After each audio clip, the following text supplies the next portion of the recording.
through HaKodesh to keep me from this worldly trash. Set me apart, circumcise my heart, transform my life. Through the way of God, I want to set me apart. The many things that start within me, to guide my heart and spirit and truth. Spirit and truth. Hey. Spirit and truth. Spirit and truth.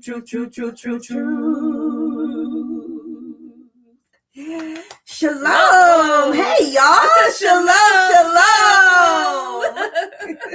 And welcome into Keeper of My Sis. I am Prophetess Yahca'Anna. And I'm Yasatari. And we welcome you in on this beautiful, truth-filled Tuesday. We're over here, baby. You gonna get the truth. And nothing but the truth. So help us, YAHUAH. Oh, praises on this beautiful, sunny, but very cold Tuesday. Yes. Lucky us. Right. We live in the north. The land of the north. Land of the north. It's freezing. Mm-hmm. It is literally freezing. It is very cold. All praises to the Most High. You know, these kids are spoiled these days because, honey, back when I was going to school, it was cold. It was in the teens. And guess what? We still had to show up for school. Mm-hmm. Honey, these kids get a little drizzle. They get a little drizzle and they get to stay at home. But all praises. I'm glad the babies get to stay at home. Yeah. You know, that's beautiful. So we pray that you're doing well on today. How are you doing? Fantastic. Amazing. It is a beautiful day. And we are here. We are alive. We are well. We are thriving. We are blooming. We're another day closer to all these grand, beautiful things that YAHUAH has in store. So yes. We're walking in the goodness. Yes. Mm-hmm. The goodness of YAHUAH. We're walking in that goodness every day. All praises. For this is the day that YAHUAH has made. We will rejoice and be glad in it. And we're going to taste and see that YAHUAH is good. All right. So today is Testimony Tuesday. Yay. And Yasatari it wasn't last Tuesday because we canceled last Tuesday. Yes. So Tuesday before that, Yasatari was sharing her beautiful testimony. Mm-hmm. Part of it. I mean, of course, you can't tell everything in that short of time. But right. So today I'm going to share a little bit with you all. Yah willing, whatever he wants to say through me, and allow my life to be a testament and a witness and a confirmation. All praises. We will allow that to happen on today. And you know, we are encouraged by the testimonies of our brothers and sisters. Yes. It's very encouraging. Yes. So, you know, don't be ashamed of your testimony. It's going to help somebody's life. Come on. It'll help bring somebody out of the specific situation that they're in. And so we understand that through divine connection, we help one another. We help heal one another. Yes. We help save one another. Yes, we help deliver one another. Yes. So, you know, all praises to the Most High. You have anything before we get on our fun, fruitful facts? That was, you just hit that. I think a lot of people underestimate the power of their testimony. Come on, say that. And they, you know, like a lot of people, they'll go through things and they're like, why me? Mm-hmm. You know, instead of understanding that you never know how that can save someone. Yes. Save someone. Yes. Yes. Just by knowing that they're not alone. That's right. Just by knowing that somebody else has gone through what they're going through and came through the other side of it. Yeah. Or, knowing that it's possible to dream bigger than what they gave themselves permission to. There's so much power in our testimony. Yes. So please, like she said, don't be ashamed. A lot of us have been conditioned to be ashamed. Yeah. But no, embrace it. Embrace your whole story, your whole journey, and share it every chance you get. Yeah. Because you never know who you will come across that needs to hear that. Yeah. So, and we're not saying share all details and everything, but the Most High, he'll place people in your life where he wants you to be a little bit more open and expose some things and be a little more vulnerable, because that person is going through something very similar and they need to hear that you made it through. They need to know how you did it. They need that affirmation, that encouragement, that witness to let them know that, man, if he did it for you, he can do it for me. Okay. Wait, if you got the power in you, then I got the power in me. That's right. So, it's time for us to really be a little more transparent, even especially in this day of wickedness. Yeah. We're coming across a lot of evil spirits, right? Evil spirited people. And we gotta understand that there are some people out there that want to live righteous. Ooh, come on. Like, I ain't talking about religious, okay? I'm saying they want to be righteous. They love themselves, they love others, they love Abba's creation, they love the Most High, and they just want to do right. They're a right ruler, they're a right fighter, they're a philanthropist. I ain't talking about they religious, and I ain't talking about that crap. I'm talking about they're just righteous in their spirit and want to do the right thing.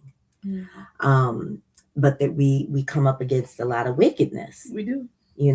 So it's important that when we see other righteous people, come on. When we see other righteous people, it is a whole atmosphere changer. And it's a beautiful thing, because we realize how much we need each other when we come in contact with other righteous people. And it's like, whoa, what a breath of fresh air. Like, we ain't the only ones out here, trying to live righteous, trying to get out this matrix system, trying to, stay out of this beast system, disconnecting ourselves from Babylon. We're not the only ones. Yeah, because sometimes that's what it feels like. A lot of times that's what it feels like. And, I have become such an introvert, not that willingly, because I love people. I love people, but I have become an introvert, and I don't know how it happened, but I do know why it's happening. I do know why it has happened. Because the mantle on my life, I do need to spend a lot of time in isolation. But at first it was hard, and I didn't really understand why I had to go through this thing alone. But now I see that this is not for everybody, and that it doesn't matter if I don't think I'm special. The Most High knew that I was the person for the job. And so that's why he gave me you, and he gave me my husband, you guys are very special people, because it takes very special people to deal with a prophet. Prophets we go through a lot emotionally. We feel everything.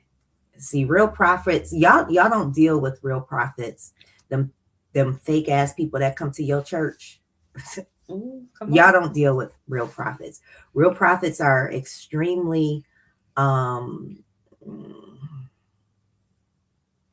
very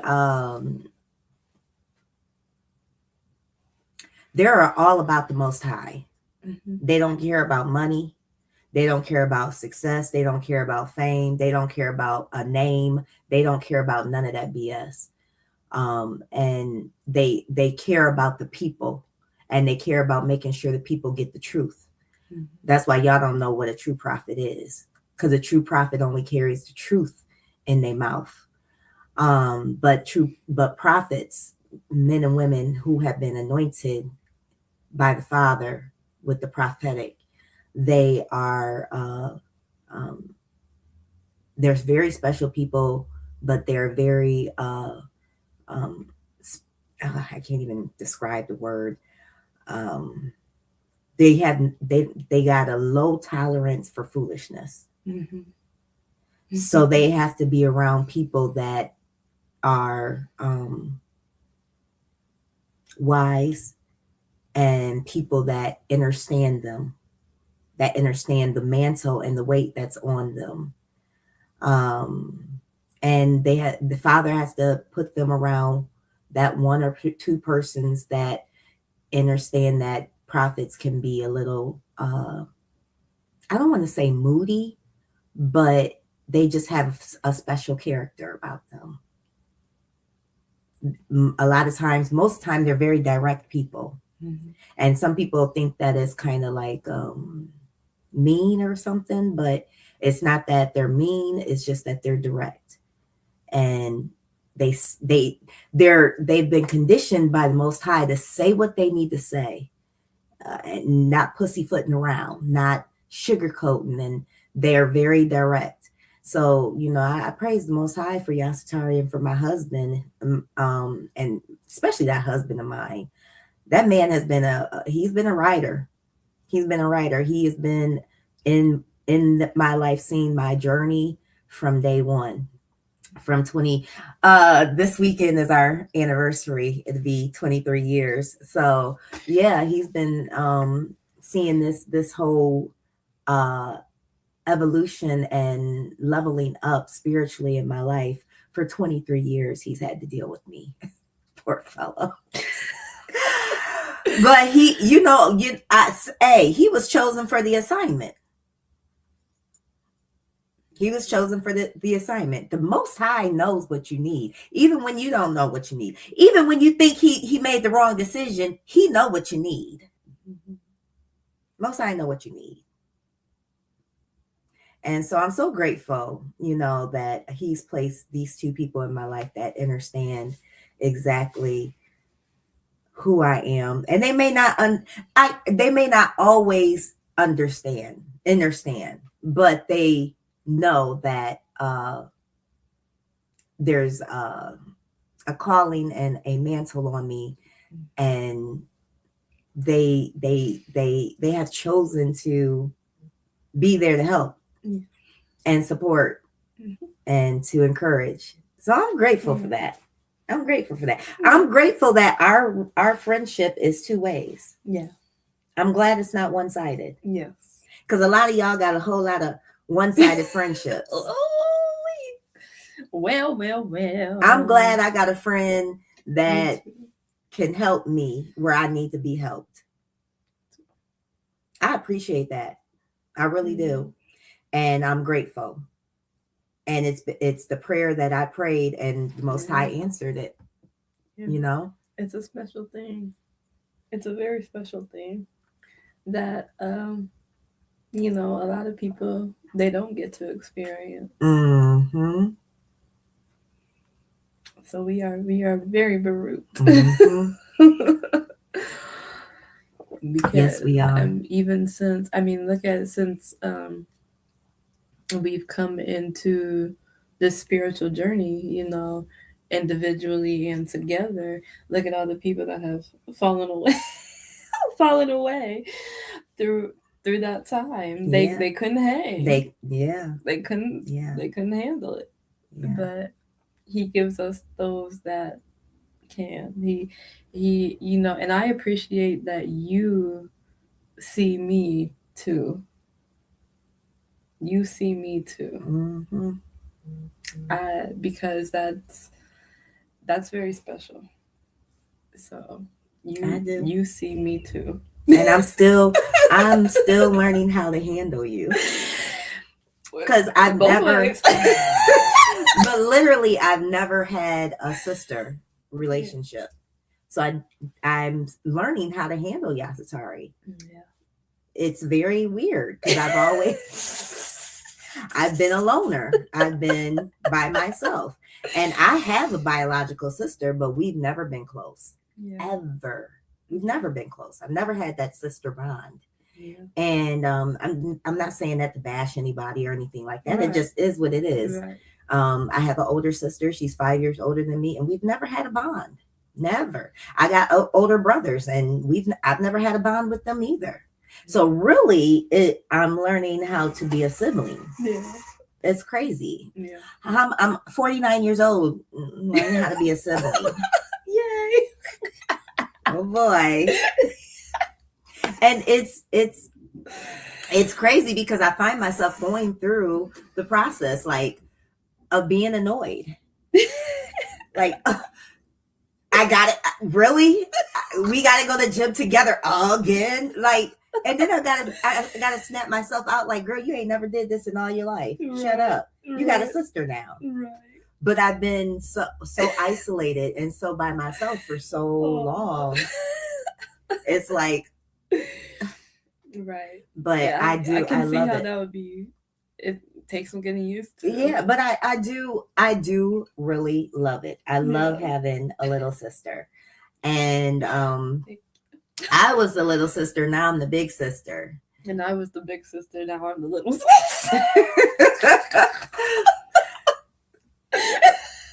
So we're both learning. I want to be the little sister. But anywho, but I do love it. I love learning how to be a sibling, and the Most High is teaching me how to have a relationship. Yeah. I've never had that female relationship. Mm-hmm. That's been bonded. You know what I'm saying? And you can tell this one is bonded for life. It's just different. It's different. Yeah, so if you ever get that relationship where you know that it's just bonded for life, you'll have your ups and downs. Oh yeah. Just like siblings. But just like siblings that truly love one another, mm-hmm. Then okay, you over it? Okay. All right, let's go get some ice cream. Even I don't like you and your feet stink, whatever. But come on, let's go. So, but you love that person and you learn just to be just to be there for them. And I've never had that, Yeah. So I'm grateful. I'm grateful for this whole experience, this lifetime experience. And because I know she'd be like sometimes. Because I'm an introvert. I really am. I mean, I like people for a while, and then I'm like, okay, I'm leaving. Or okay, you can go. I need some elbow room. And it don't even be like she's bothering me or anything. It's just that's how I'm made up. I do like my alone time. But I do like to have fun too. So yes. And when we have fun, we have fun. Oh yes, we do. And when we laugh, we laugh. Yahca'Anna Yahudah know how to have some fun. Well, we be cutting up. We be cutting all the way up. So I'm just so excited. I love this bond. I love our sisterhood. I love what Father is doing. And I love the fact that we get to share, what Father is doing in our lives with you guys. Yeah. It's a Baruching, and I'm just, I'm here for it. Me too. I'm all in. Yeah. So yeah, just even with us not just doing things on this manifested spiritual level, but I love the fact that we're working out together and physically helping each other. Like even when we be at the gym, I'll be like, okay, you can go do your own thing. She do. She do. Go on over there. Cause I'm a gone over here. It's freaking better. Oh, it's way better. When I first did it, when I first told her she had to go work out by herself at the gym, I was like, y'all should have seen her face. I was like a deer in headlights. I was like, what? And we had been working out together for over a year. Right. So it's not like she didn't know what to do. Right. She was fully equipped. It was just having my sis there. Like, I was like, oh, I gotta do this by myself now. Okay. Well, here we go. But it is a lot better now. I'll be like, oh yeah, we working out separately today. She'd be like, oh okay, and she go about her business. I don't see her. I barely see her in the gym. I'd be like, oh, well, she really doing okay. Come on, Yahca'Anna, come on, let's hit it. Yeah. So yeah, now she didn't. But another reason why I did that is so she learned how to walk on her own. Yeah. So when when there's times that me and her aren't together, she's still gonna be in that gym getting it in, or she's gonna be outside working out or whatever. Yeah. So that discipline. Yeah. She need after a year and a half of showing and teaching, she has enough information to do what she need to do to make sure her body is strengthened. So I love this journey. It is, and it's really like being a big sister. Yeah. Showing little sister what to do. Yeah.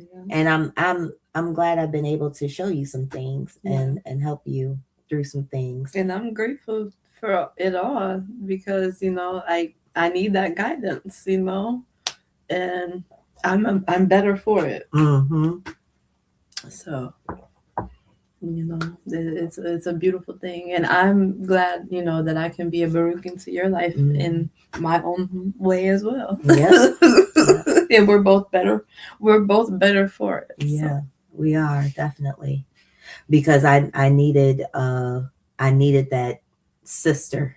Mm-hmm. I didn't know she was going to be a little sister, but I needed that sister. But you were the one that was able to handle. Yeah. You know what I'm saying? You were the chosen one for me. Mm-hmm. And I'm grateful that Father chose you. I'm grateful that he made the choice. I'm glad I didn't make the choice.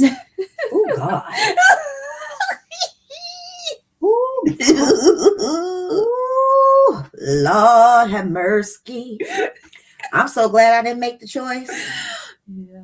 I'm very glad. Higher knows best. Yeah, he do. Yeah, he do. And I'm grateful for it. I'm grateful. Me too, sis. You got any fun fruit-filled facts for today? I do. Just a quick one. Mm-hmm. Mr. Charles B. Brooks. He is a Negro man who patented improvements to the street sweeper trucks. So he made improvements so that the front of the trucks had the brushes that spin, to get all the trash and dust and stuff. And he also had it interchangeable so that in the snow, in the wintertime, like we have right now, it could be interchanged with a scraper to remove snow. Ice. Oh, what? Yeah, so the snow and ice. Okay. And so that was because of Charles B. Brooks. And he also patented a dust-proof bag as well, so that when the street sweeper was collecting the stuff, it wasn't just going everywhere. So guess what? They got that idea to put in vacuum cleaners. From Charles B. Brooks. What? Yep. Our people. And he also made the one of the first versions of the hole punch as well. He called it a ticket punch. All the thing that they use in school and stuff like that, or they use for tickets. Mm-hmm. So he patented all those awesome things. And he also, during his life, he worked as a porter on the railroads. So he was an inventor and a porter. What's a porter? He worked like on they people that work like in the railroads I think it said something like especially in the sleeping cars, like they work on the trains and the railroads. Oh, okay. Yeah, so that's what he did when, and well as inventing, and yeah, his dust-proof bag was a precursor to the vacuum. Mm-hmm. Y'all remember when they had the bags and the vacuum cleaners? They don't do bags no more, I don't think. I remember it. But yeah, I remember them things. Mm-hmm. But they were much needed because that stuff would go everywhere. Everywhere, yeah. Wow, that is wonderful. Charles Brooks. B. Brooks. Yep, Charles B. Brooks. That's wonderful. Our people are phenomenal. Mm-hmm. Like, where would this earth be without the Negroes? Okay. Where would y'all be without the Negroes? Come on. Because y'all think y'all invented everything and you're nothing but liars. Tell them, girl. You're nothing but liars. Come on. And So, okay. Speaking of liars, my fun fruit-filled fact for today is I want to talk about the wickedness of the English language. And there was a couple of words that I came across that we use in our speech, and unfortunately we got to change things. So how many people have said the word nice? Oh yeah, that's nice. Or you're so nice. Yeah. Well, come to find out, the word nice means ignorant, stupid, dummy. I'm not lying. Wow. So all you got to do, when you look up the definition of nice, don't just say, what is the definition of nice? You ask them, what is the, what's that? Etymology? Etymology. Meaning. What is the etymology meaning of nice? So, yeah, we've been saying this word for a long time, huh? And thinking it was something good. And it's very wicked. Not, yeah. So the English language itself has been given to us. And this comes from their people, from the Caucasian's mouth. The English language has been developed and given to us so we would put curses on ourselves, and that they would be able to put what? Curses upon us. Come on. So it starts with our children, even in school, where they have our children saying spelling. Grammar. Grammar is a word that means witchcraft. Yeah. Means magic. Wow. Program. Makes sense. So you look up that etymology of that word also, and it'll take you right to witchcraft. Right to magic. Wow. So there's words that, even in the everyday language, we need to start looking at what the etymology meaning is, not just the regular meaning, because the dictionary has been changed so many times. Yes. And just like that Bible created by men, the dictionary created by men has added and taken away the true meanings of these words. So if you have a really, really, really, really old dictionary, all kudos to you. Yeah. Go through and compare it to a newer dictionary, and I'm sure they're going to have a lot of things in the old dictionary that are not in the new dictionary. So they make the dictionaries now to dummy us down even more, to make sure we don't know the truth behind the words that we're speaking.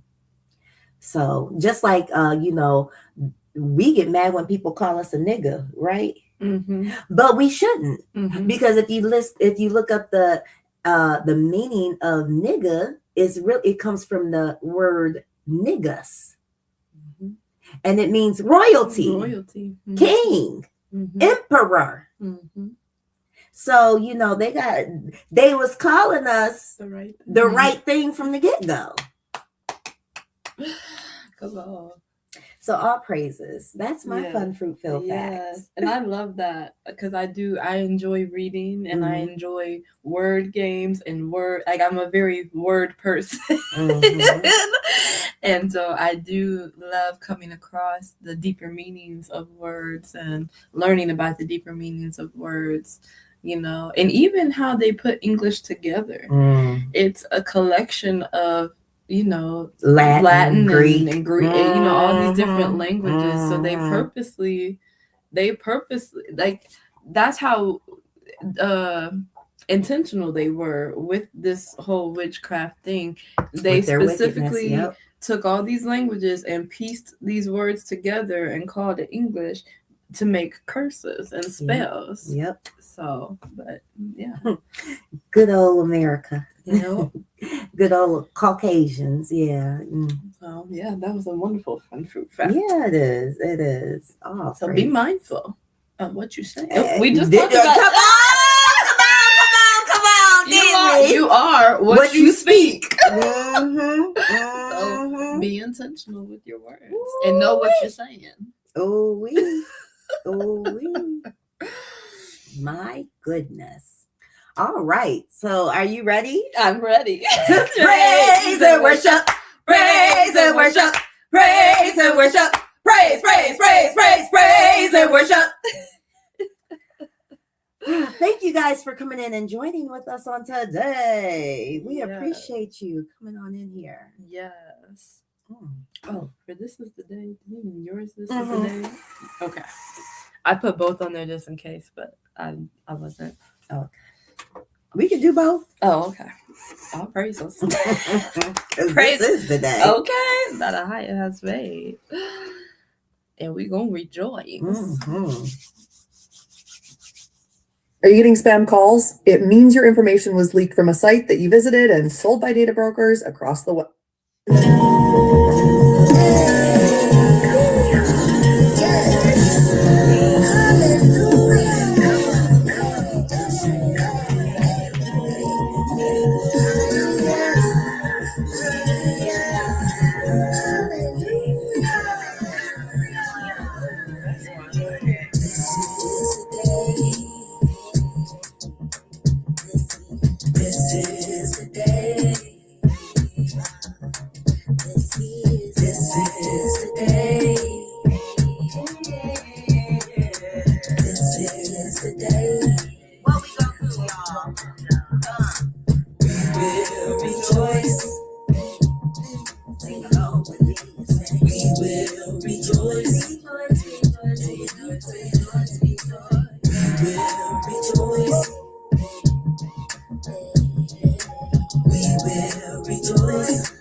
yeah. This is the day. Oh, magnify Yahuwah, for he is worthy to be praised. Oh, magnify Yahuwah, for he is worthy to be praised. This fall, thousands of homeowners in Ohio. So do you know what Hosanna means? What does it mean? No, I don't. I looked it up yesterday because I wanted to know. Yes. Please enlighten us. Look it up. Look it up.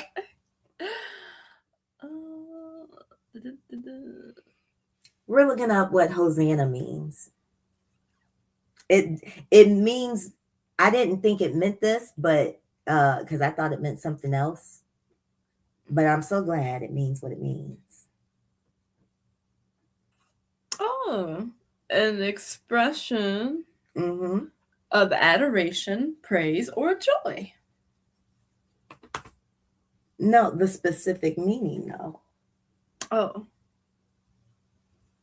Used to express adoration, praise, or joy. Hold on. We pray. Mm-mm. Okay. Google is Well, lying to me then. I'm gonna have to, yeah. That's gonna be your homework for later. Yeah. Hold on, let me try the blue letter real quick. Maybe that would make a difference.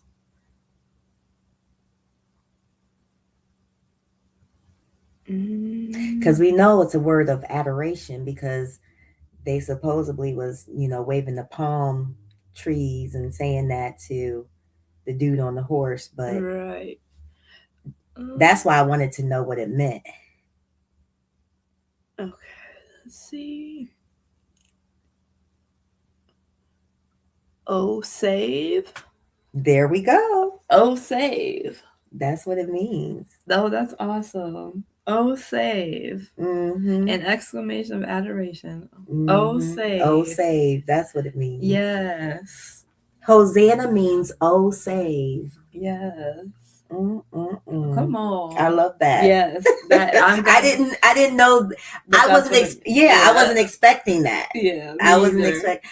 I didn't know what it was gonna say, but I didn't expect that. But I love it. Yeah. Absolutely love it. And that's exactly what YAHUAH does. Yes, that's exactly who he is. Mm-hmm. And that's exactly what he's gonna do. That's right.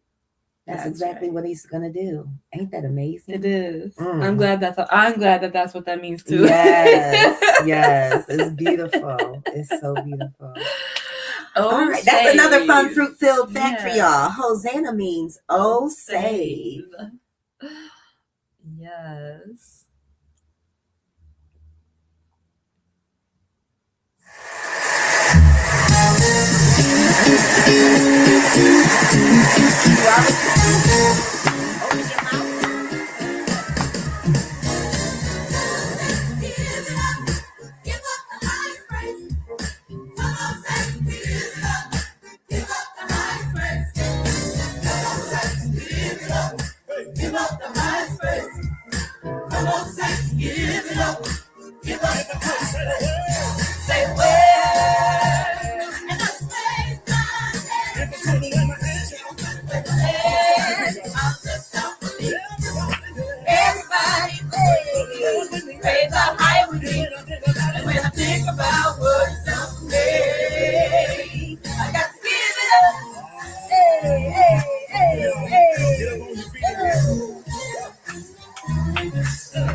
This one got us in trouble right here. These little enemies got us in trouble. Where my old school at? If you 37 and above, you old school. Just keep that baseline going. Hey, open your mouth. Come on, let's go. Open up your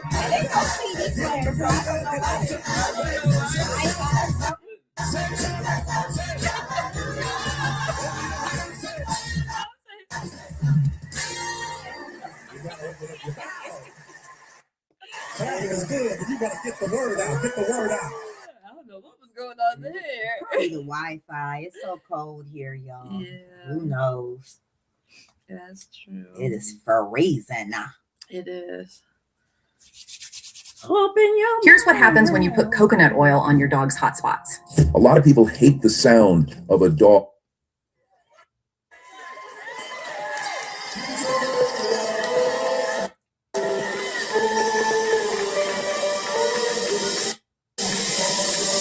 Selling our idols, and we cutting down poles. We calling back Israel to the hell we know. Now we know. Throwing out crystals, we don't need these stones. And we ain't no God, that's a job for y'all. All praise to the Most High. All praise to the Most High. All praise to the Most High. All praise to the Yah of Israel. Taking down idols, and we cutting down poles. We are y'all. Calling back We in, are God. Yes, we the are. hell we know. Right. Throwing out crystals, we don't need these stones. We ain't like God, that's a job for y'all. Okay. All praise to the Most High. All praise to the Most High. All praise to the Most High. All praise to the Yah of Israel. All praise to the Most High. All praise to the Most High. All praise to the Most High. All praise to the Yah of Israel. We won't go the way of the pagan. No, we won't. We don't need no potions of Satan. No, we don't. We won't let your word be forsaken. Even if we're hated. Oh, yeah. We won't go the way of the pagan. Oh, yeah. We don't need no potions or saints. We don't need no. We won't let your word be forsaken. Even if we're hated. Even if we're hated. We won't go the way of the pagan. We don't need no potions or saints. We won't let your word be forsaken. Even if we're hated. Even if we're hated.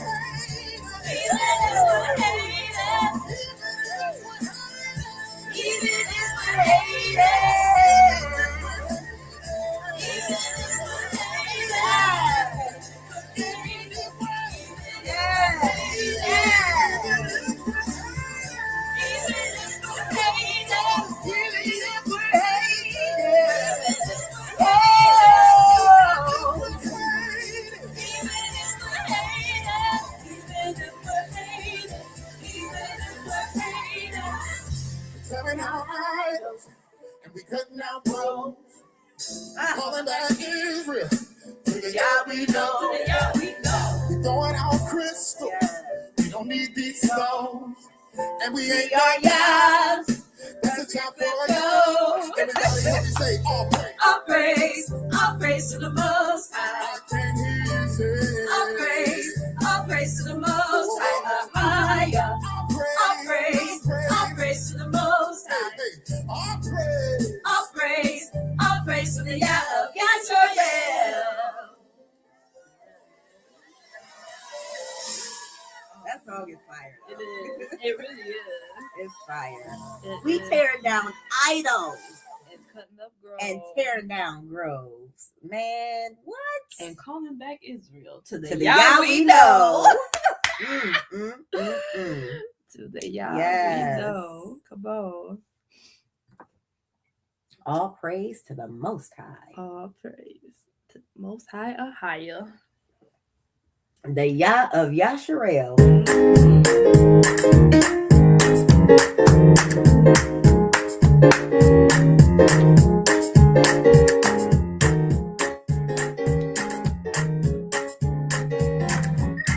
Ooh, yeah.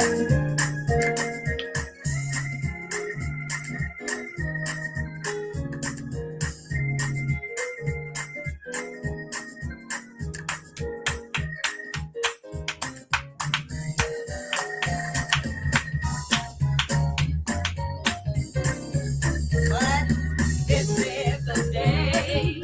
This is the day that YAHUAH has made. That YAHUAH has made. We will rejoice. We will rejoice and be glad in it. And be glad in it. This is the day that YAHUAH has made. We will rejoice and be glad in it. Oh, this is the day. This is the day that YAHUAH has made. This is the day. This is the day that YAHUAH has made. That YAHUAH has made. We will rejoice. We will rejoice and be glad in it. And be glad in it. Oh, this is the day that YAHUAH has made. And we will rejoice and be glad in it. Oh, this is the day.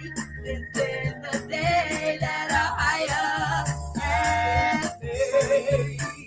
I will enter his gates with thanksgiving in my heart. I will enter his courts with praise. I will say this is the day that YAHUAH has made. I will rejoice, for he has made me glad. He has made me glad. He has made me glad. I will rejoice, for he has made me glad. He has made me glad. I'm not going to sing. No.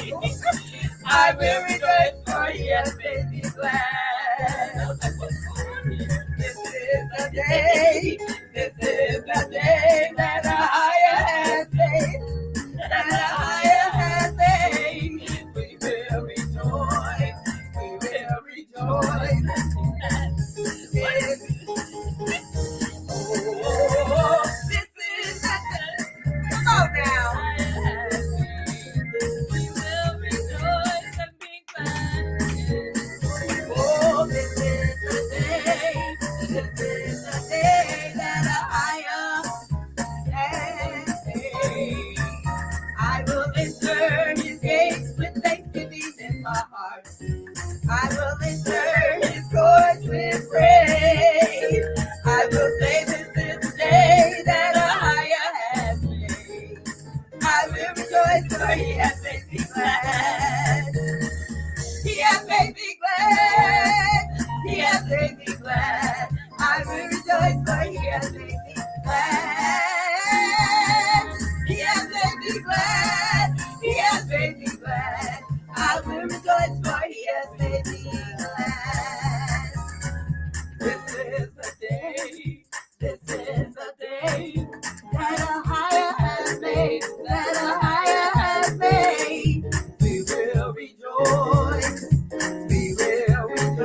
No, Did that honey, speed sped up, cut out, slow down, sped up, cut out.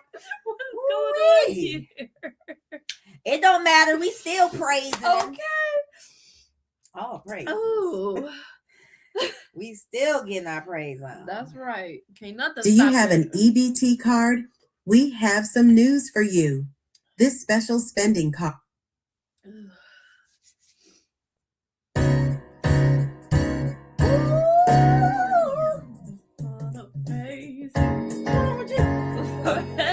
Because I'm like, where my sis at forever and ever for all you've done for me. You better sing. For praise and glory and honor, they all belong to you. Praise the higher Baruch gave me. I just wanna praise you Forever forever and ever and ever and ever and ever for all you've done. Done for me. For kings and glory and honor, they all belong to you. Praise the higher, Praise the higher Baruch King. Baruch gave me. I just I want just wanna praise you forever forever and ever and ever and ever and ever for all for all you've done. You've done for me, done for me. for me, for me, for me. Baruch and glory And honor, and honor, they all they all belong, yeah. belong to you. Praise the higher, Praise the higher Baruch King. Baruch gave me. I just I just want wanna praise you forever forever and ever and ever and ever and ever for all for all you've done. You've done for done me, for me. for me, Baruch is and glory Baruch and glory and honor. and honor, They they all belong to you. Baruch and glory and honor. and honor, They all they all belong to you. Baruch and glory and honor. and honor, They all they all belong to you. Baruch and glory and honor, They all they all belong to you. Baruch and glory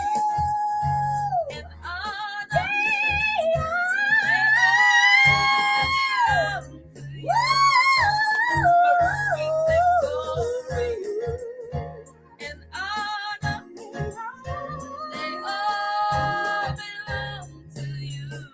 Baruch and glory and honor. and honor, They they all belong to you.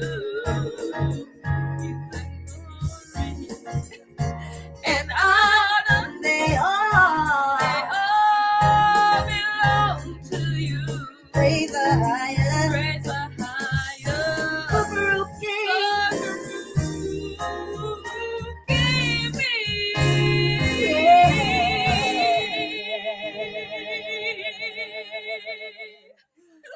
We These folks have no apologize idea for what- the technical difficulties, but we can't control that. Right.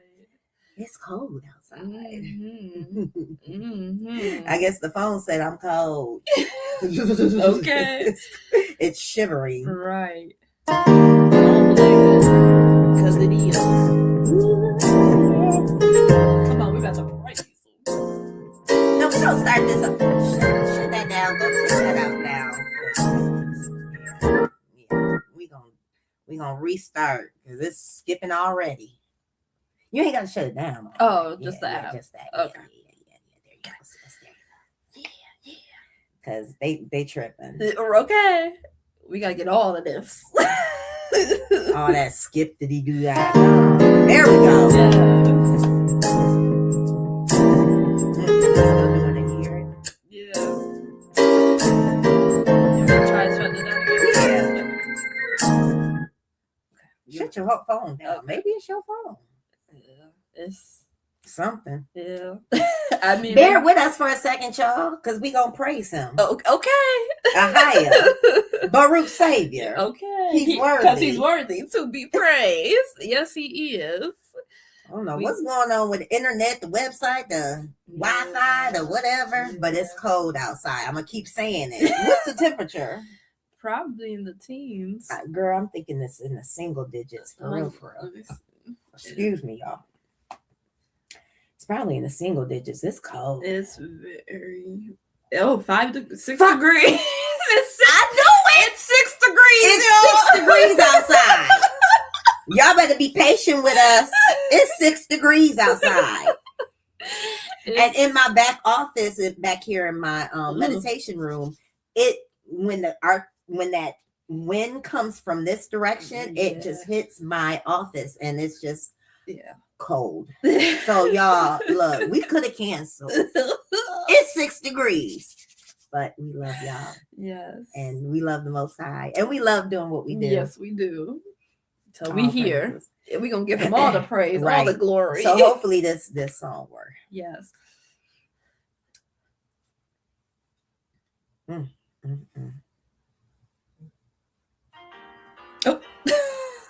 Ooh. No, Is that on? it's on. Oh, okay. Hold on, it just needs a second, I guess.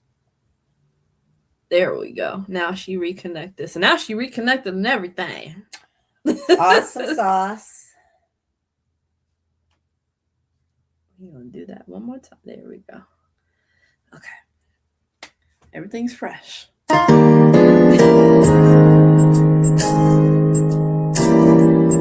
Yes. Hear that click. Woo! Abba! Oh, yeah. Woo! Oh, yeah. Hey.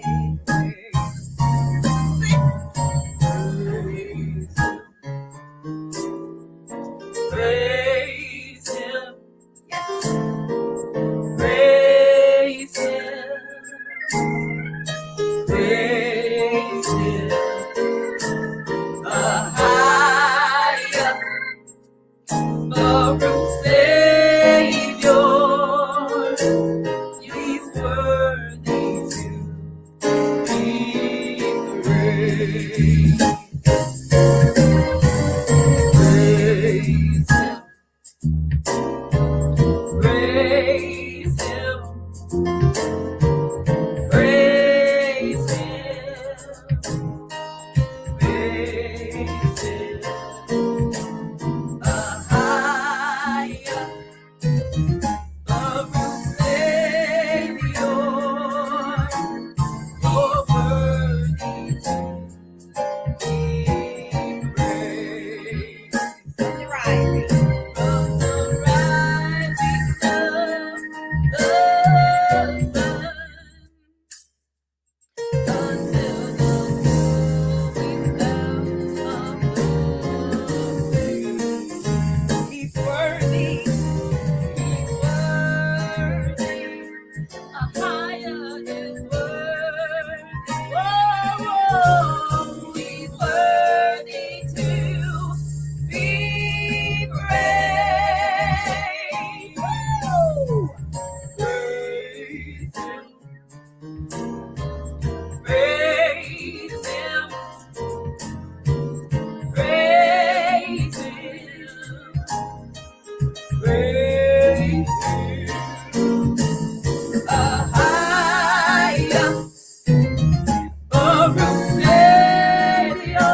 He reigns, he rules forever. Higher. There's nobody like you, Yahweh. Higher. Woo! The great I am. He's the great I am. Higher. Yeah. Oh, higher. Baruch Savior, he's worthy to be praised. He's worthy to be praised. He's worthy to be praised. Oh, he's worthy to be praised.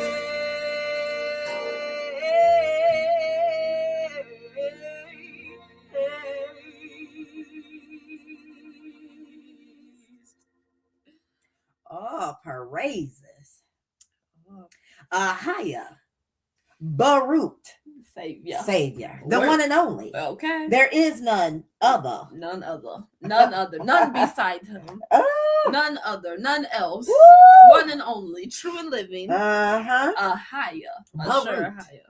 He's Baruch. Yes. He is the Savior. If you don't know what Baruch is the English says bless, but we don't say that because that's another spell word. Come on. That's another spell word from the English. So stop calling people blessed because you're saying be less. Ooh. Come on. So call them the Hebrew name, the Hebrew word, Baruch. Baruch. Baruched. Baruch. Baruch. Stop calling people. Stop saying you're blessed because you're saying you be less. Yes. And we're not. And we're not. We're Baruch. We're Baruch. Abundantly. Abundantly favored. Mm-hmm. Abundantly prosperous. That's right. Everything we put our hands to turns to gold. Come on, and thrives and blossoms and prospers and is victorious and multiplies. Woo, y'all! I like that. It's fruitful and multiplies. Come on, like our daddy said. Come on. Everything we put our hands to is fruitful and multiplies. My. For our good. We are Baruched. Yes, Baruch. Don't say blessed. Yeah. You saying be less. Mm. You saying be less. Don't do that. Mm-hmm. Stop cursing yourself and stop cursing other people. See, those are the curse words. Remember I told you? Yes. The F-bomb, S-H-I-T, damn, ass, all that. Them ain't curse words. No. Them ain't curse words. But you go to church every Sunday and you are cursing yourself. Bring it out. Saying amen. Ooh. Giving homage to who? Amen Ra. Mm-hmm. You cursing yourself. Saying blessed, saying be less. Mm-hmm. Yeah. Mm-hmm. So that's cursed words. Whoa. Mm-hmm. Whoa. Come on. They flipped everything. Mm-hmm. As usual. I don't believe anything they taught us. Mm-hmm. The Most High dropped it in my ruach a couple of weeks ago. What's up is really down, and what's down is really up. Mm-hmm. What's to the east is really west, and what's west is really east. Mm-hmm. Everything is not what you think it is. It's not what you've seen, not what you've been taught. You need to unlearn everything. I'm still unlearning everything, sis. Me too. Because it was so ingrained into us. That's all we knew. Mm-hmm. That's all we was taught. That's what was perpetuated generation to generation. And it was purpose. Mm-hmm. They did it on purpose. Mm-hmm. Because they had an agenda. Mm-hmm. And they put people right in the place that they wanted them to be. Mm-hmm. And they used their number one war tactic, religion, mm-hmm. to do it. Mm-hmm. So they disconnect you from yourself. Mhm.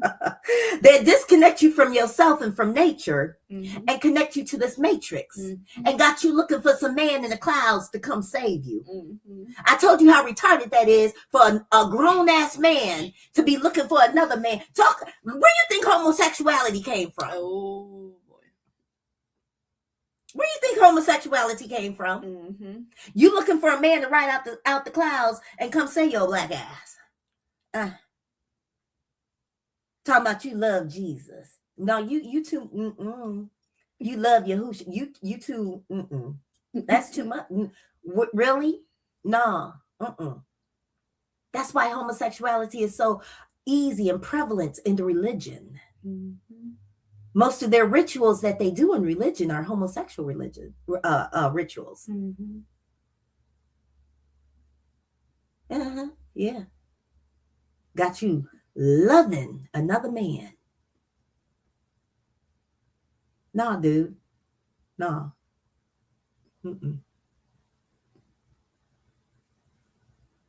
So, yeah.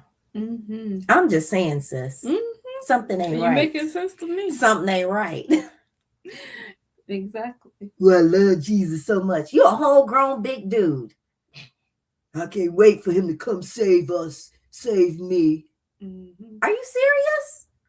When the Most High Yahuwah gave you the power That's right. to be a savior in this earth, That's right. to be a deliverer in this earth, to be a healer in this earth, and you waiting for another nigga to come save you. You waiting for another man to come save. Yeah, that's real. That's real funny. But it took us to be dismantled. We had to be completely dismantled. He had to strip it all away from us. The lies and deception. Yeah. And show us how deep it was. Yeah. And it's deep. Yeah. And like you said, it was purposeful. Mm-hmm. Very. Mm-hmm. That's why it's easy for men to love another man, because they got you loving this Jesus and this Yahushua real tight. They got you loving him real tight. Who they modeled after a homosexual. Was he not? What was his name? Caesar Borgia. Caesar Borgia. And that spirit is all over y'all. All over you people that's in love with Yahushua and Jesus. That spirit is all over y'all. That homosexual spirit. And you need to come out of it. Come out of her. And when you start to see it, you can't unsee it. You start to spot it from a mile away. Like, oh no. But then there's some men that's waking up. Oh, yeah. And they understand that the power of Ahai is on the inside of them. Yeah. And they are being activated. Yeah. And they are doing the supernatural. Yeah. And they are doing powerful things in the earth. That's they ain't waiting on another man, thank you, to come save them. Yes. That's right. They ain't being flimsy whimsy and waiting for another man to come save. They doing what? They rising up with all power and taking authority in this earth and taking dominion and subduing and being fruitful and multiplying. Like the kings they were created. Where them gods at? Oh, they out there though. Don't get it twisted. They out there. They are. They out there, and they'll tell you to your face, I don't believe in ain't no man coming to save me. I'm going to save myself. I'm a God. A higher's in me. That's right. Yeah. The hell?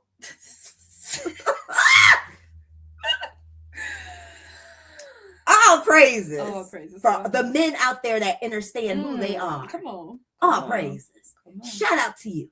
Yeah. Shout out to you, my Negro brothers. We love our kings. Shout out to my Negro sisters who know who they are, that the power is in you. That you're a savior.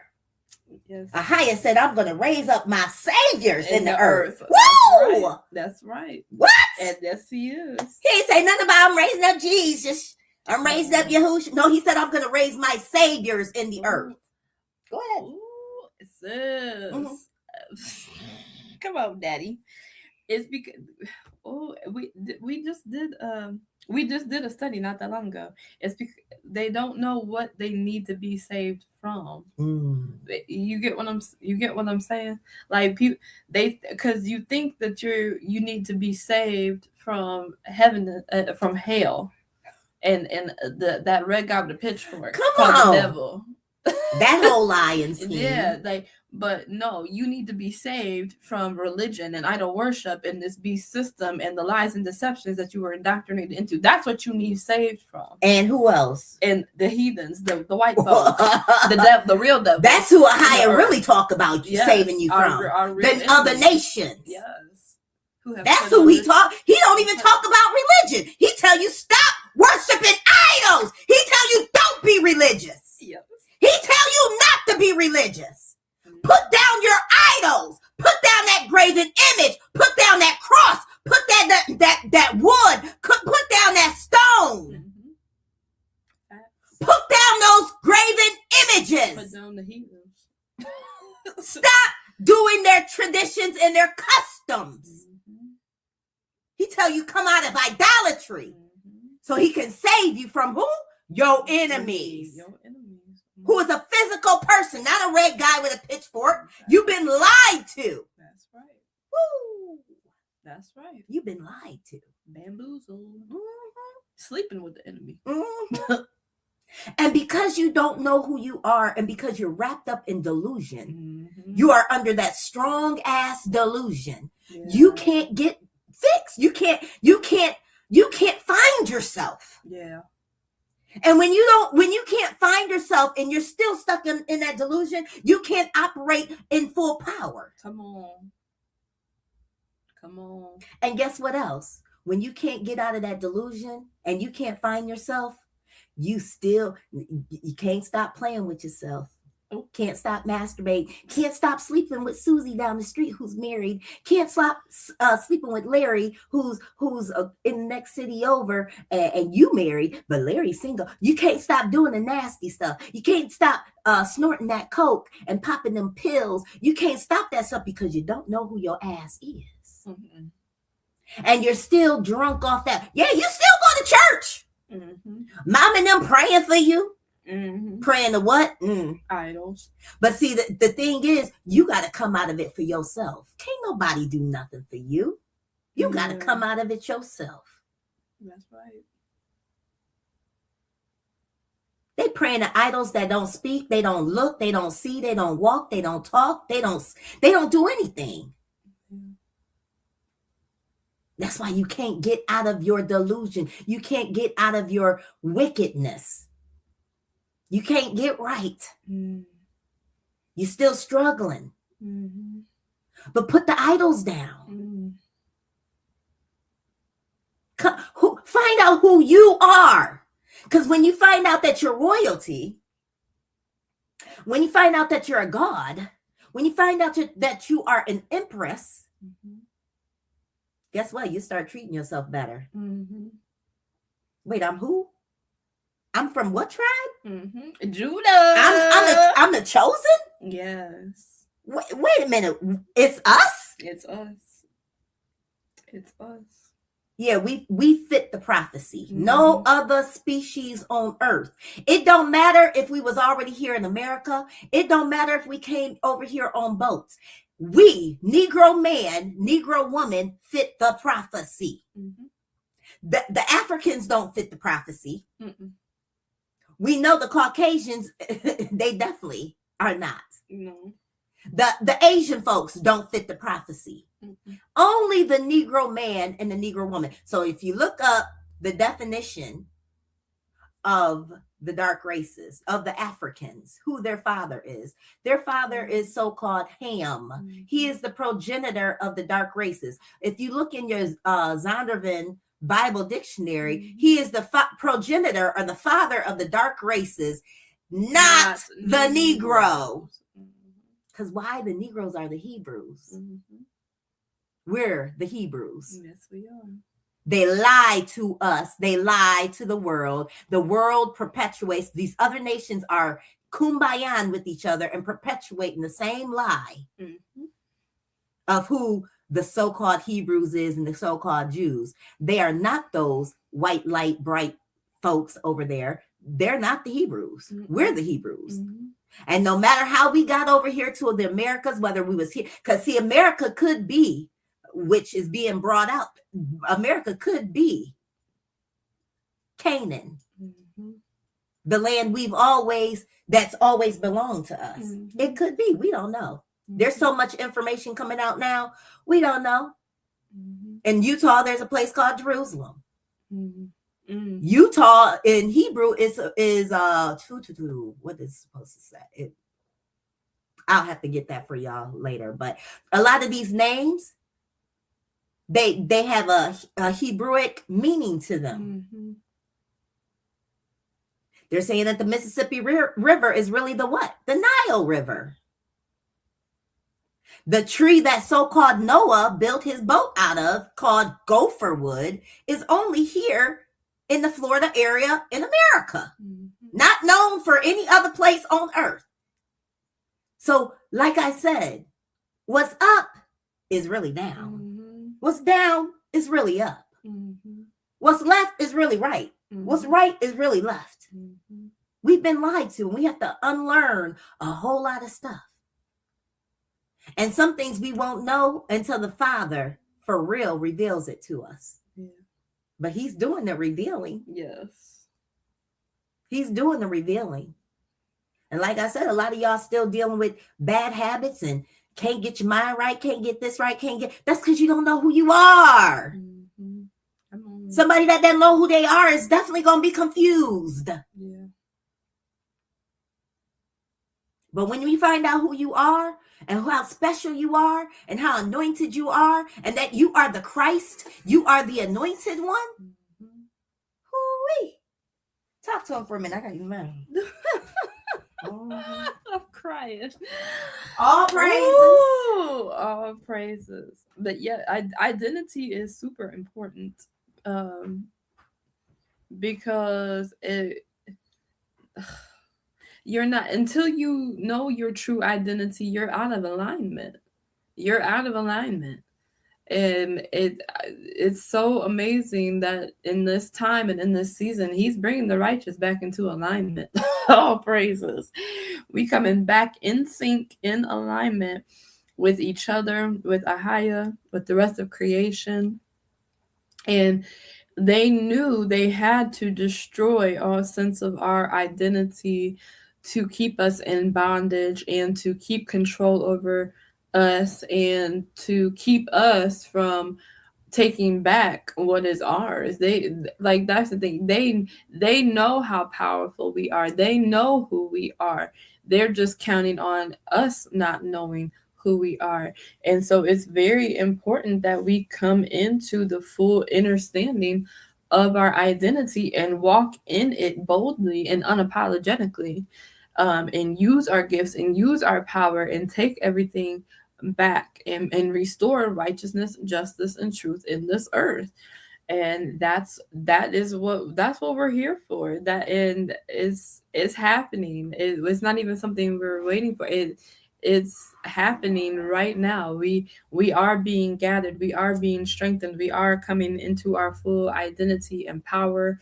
And it is like, that's why we're so excited, because we see everything coming together. We see the prophecy coming forth, of how the wicked is going to be utterly destroyed. The righteous are going to be restored into power and authority.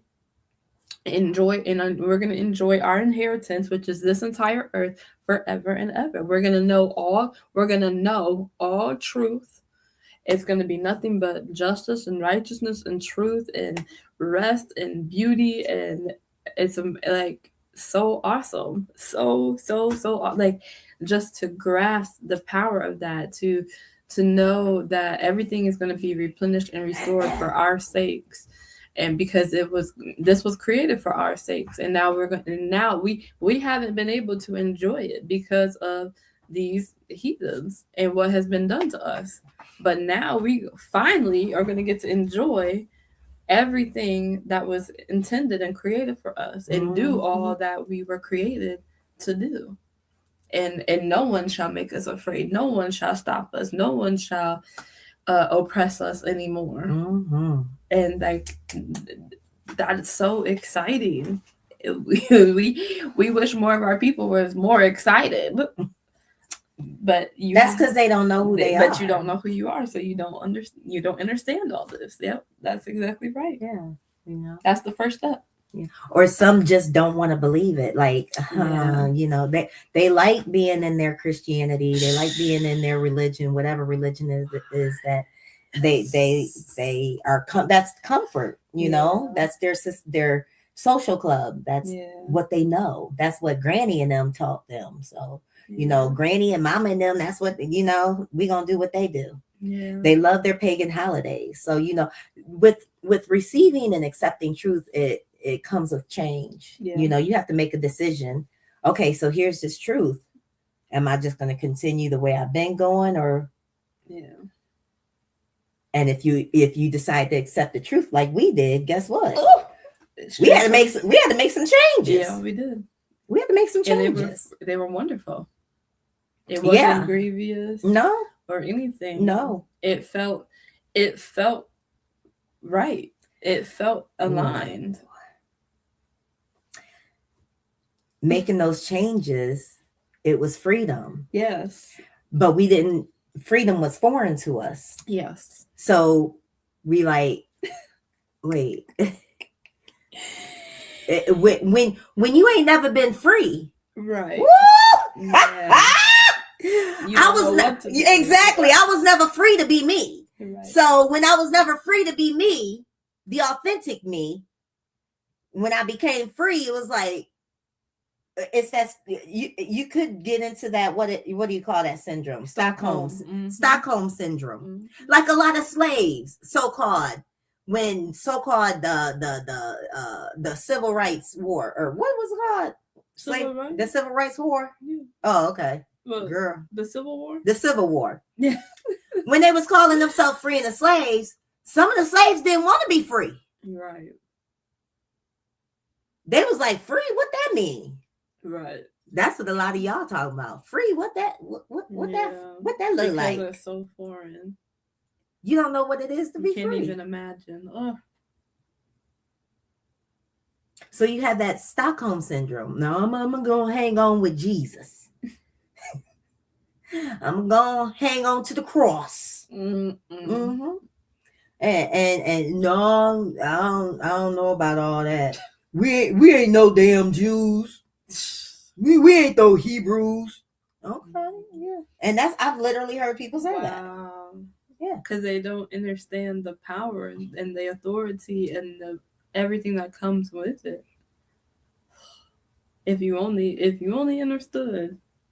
You know, some folks is just complacent and they don't want new. They don't want change. They don't want to, they're comfortable. They're comfortable where in their mess. You know, they're comfortable. Everything. Why mess with it? You know, right. You know, because you can have so much better. Because you were created for so much more. Now, look, I'm not going to sit up here and act like coming into this truth is just all right fruits and candy and lollipops. Because it's not. Like you said, it's a grieving. There's a grieving. That's why it's just a remnant that's going to be awoken and come into this wonderful truth. I'm not. Yeah, it's a freedom, and we've learned to. That freedom has overcome us now. Now we can't go back to what we used to know. Yeah. But we knew we wanted more. We knew that there was more out there. We knew that something wasn't right. Mm-hmm. But then there's others they're fine where they are. Yeah. Don't rock their boat. Yeah. Don't rock their boat. And we get it. Mm-hmm. We get it. I'm not saying you're right, but we get it. But those that are waking up, kudos to you. Yeah. And all praises, Barukins be upon you. And we speak strength and courage and bravery to you. Because if you're on this spiritual journey, if you're on this awakening, if you're on this elevation, listen. If you think the end is just knowing that you're a Hebrew, no. That's just the beginning. The beginning. There's a lot of there's idolatry and satanic rituals that you need to know that you're still partaking in, and you got to let that ish go. You got to let it go. And once you find out that it's just the creator and that's it, it's just the creator and that's it. There is no other. That's right. That's in that Bible that y'all say y'all read Over and over. And how many times is it? Oh, It's in there so many so times. many times. You can't miss it. The only time it changes is when you get to that strange Torah called the New Testament. That's the strange Torah. Read Maccabees chapter 1. It'll tell you that they gave us that strange Torah. And the Israelite men or people was like, yeah, we want it. The wicked Israelite men say, yeah, we want that strange Torah.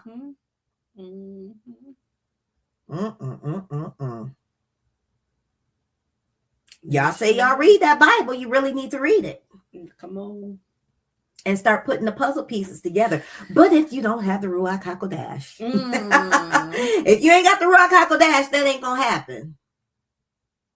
If you ain't got Mother Ruach, you will not be led into all truths. That's right.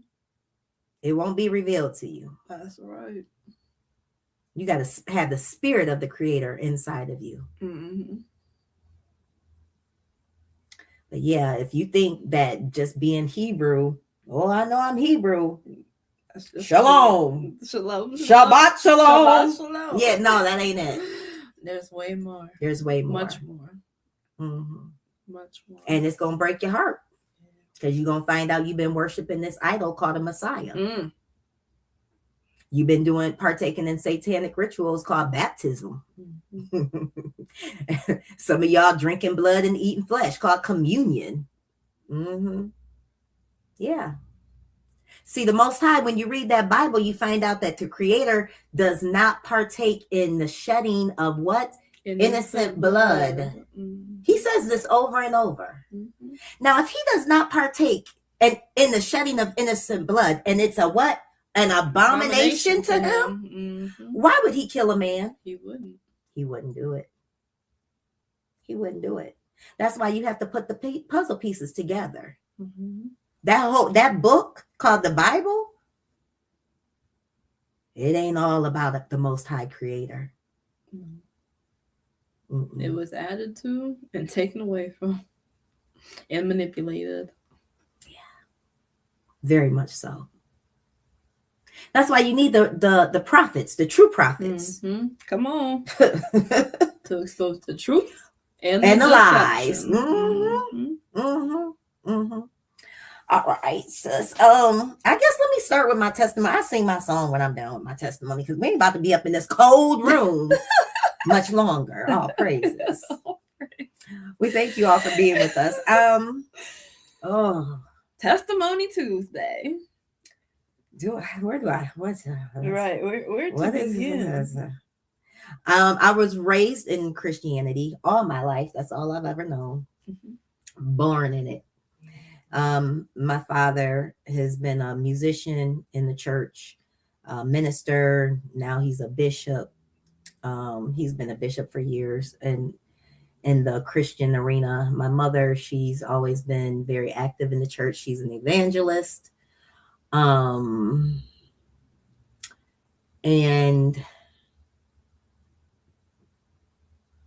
so in a nutshell, I grew up in a household that was weird, dysfunctional. And my parents eventually got a divorce when I was 12. It was a scandal. I went through a hard time as a child. It was a hard time with being neglected, rejected. And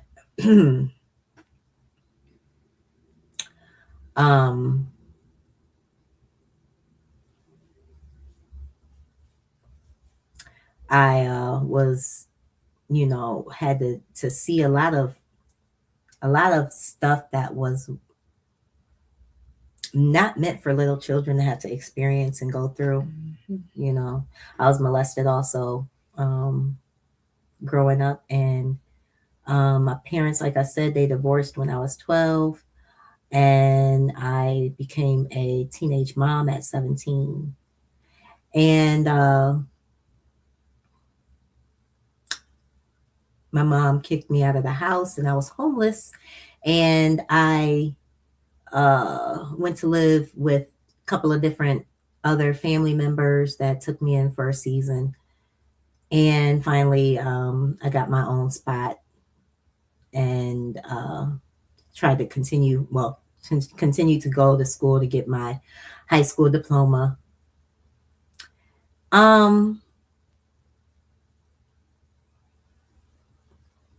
You know, growing up in church when I was a young girl, I really don't remember a lot until, as far as, you know, I had like sporadic little faint memories, but I never understood church. Like, I knew we had to go, but I never felt what they felt. Right. And you know, folks jumping around and screaming and stuff, and I just never felt it. So after you're in that environment so long, you're like, you know, kind of numb to it. You get like a sense of numb. So that's what happened, you know, when I was young. You know, it was just normal to see church activity. Kind of just going through the motions. Yeah, going through the motions. Yeah, exactly. Not really learning anything, not really getting anything It's just like, out this of is it. just what we do. Yeah, exactly. Exactly. It was a ritual. Yeah. You know, it was a weekly ritual that we did. And that's what y'all do. If you guys are church goers and assembly goers or whatever, it's just a ritual, you know, like a social club type thing. But when I became a teenage mom, you know, I was on my own. I stopped going to church. Matter of fact, I said I wasn't never going back to church. I had told myself I ain't never going back to church. I had told my young self that. And then I by the time I was 21, I had 3 babies by my one baby daddy. And at 21, I got a friend. Her name is Kip. And she's a white girl. And she begged me to go to church with her one day. And I was like, I'm not going to nobody's church. No, She's like, please just go one time with me. Girl. I was like, Kip, I can't stand your stinking tail. I'm like, I'm going to go one time, and you bet not ever ask me to go again. She's like, I won't. And so actually the church she was going to was the church that I had left when I became a teenage mom. And I was like, oh God, why did I say yes? So I ended up going that one Sunday to church with her. And I didn't take my sons with me. I left them at home with their dad. And I went to church with her, and I was hooked after that, because the first lady, who was my godmother, she wasn't my godmother at the time. She made herself my godmother.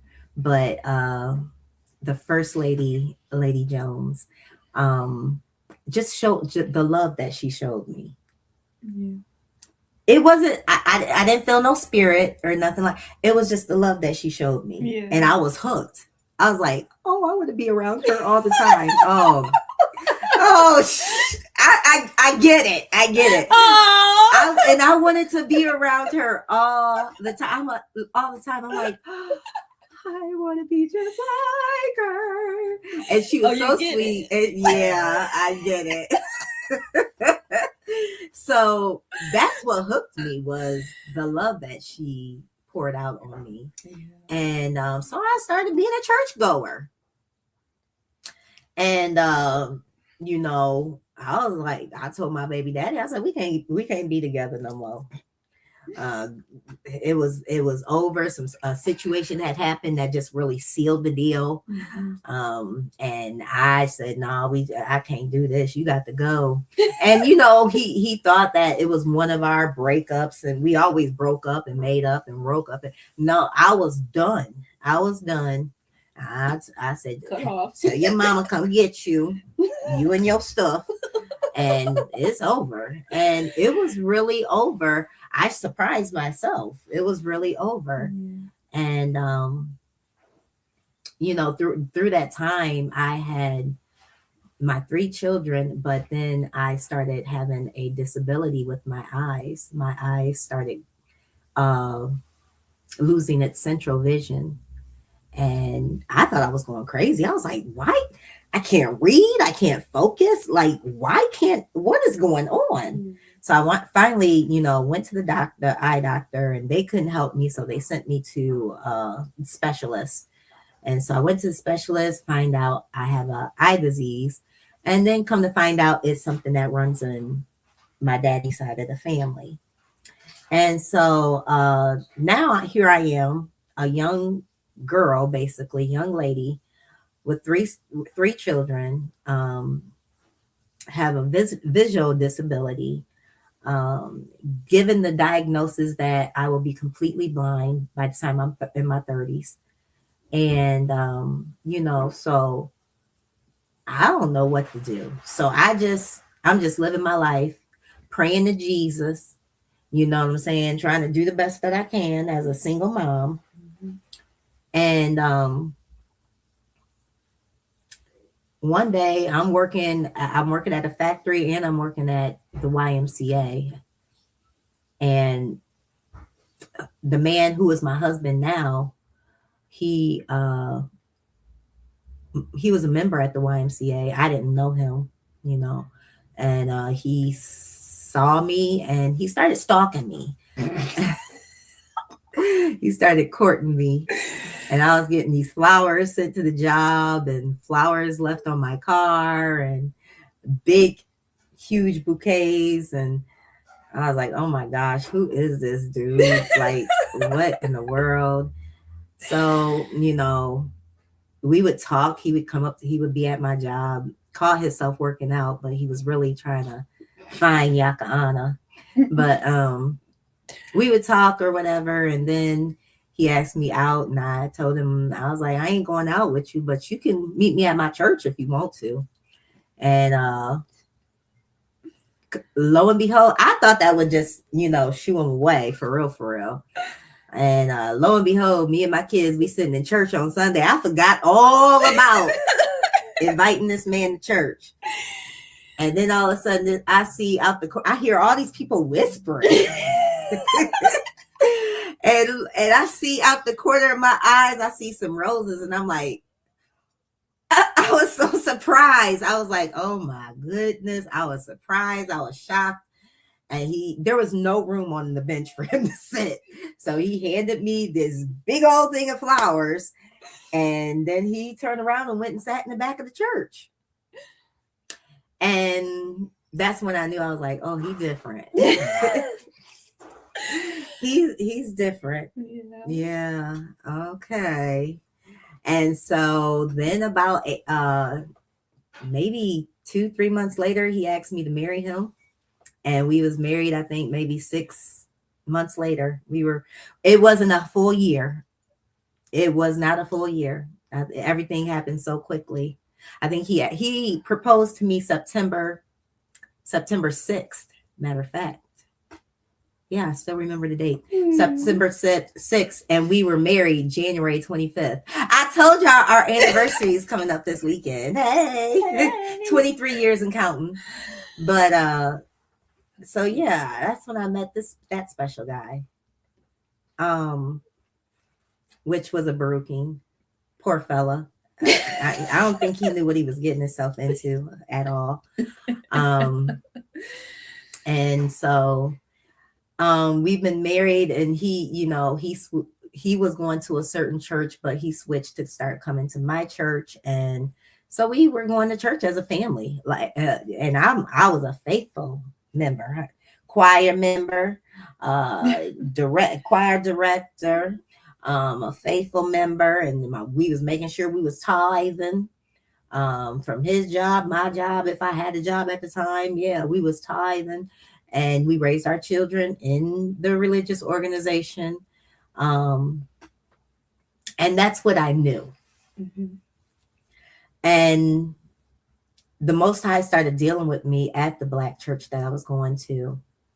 And there came a time around 2014 when I just was not, I wasn't feeling church. I wasn't feeling the people. I was just ready to really stop. Mm-hmm. I stopped going to choir rehearsal. I stopped singing on the praise team. And everybody was like, because that's what I do. I'm a praise and I'm a worshiper. So everybody was like, what is going on? Don't talk to me. Like, I'm not feeling y'all for real. I'm not feeling none of this. And it was the Most High really shaking me. I didn't know what I was going through, but I was about to go on a spiritual journey like never before. And I remember in the year 2014, it was the end of the year. And it was like in November or December. And this white church, these white people asked me to come and sing at their grand opening. They was opening up a new church. And I was like, sure, yeah, I'll come, I'll sing. I wasn't expecting anything. I was just going to sing, do what I do. And when I got there, it was about 25 people or so at the grand opening of this church. And I sang or whatever. And at the end, I met the pastor and his wife, and we were talking, and they were really nice. I was like, oh, they nice, that's good, nice. And they was like, we feel a connection to you. And I was like, really?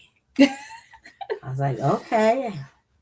Y'all nice too. Like, they were very nice. Mm-hmm. And then the lady that had invited me to sing there, she had a very special spirit on her too. And after that, it was about a couple of weeks. And I told my husband, I said, I'm leaving Agape. I was like, you don't have to, the kids don't have to, but I'm leaving Agape. And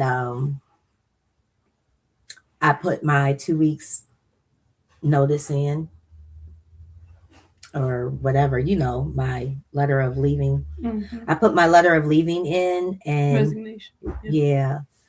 And the pastor, he announced it that following Sunday. And it was bittersweet. It was sad because I love those people. I had been around them people practically all my life.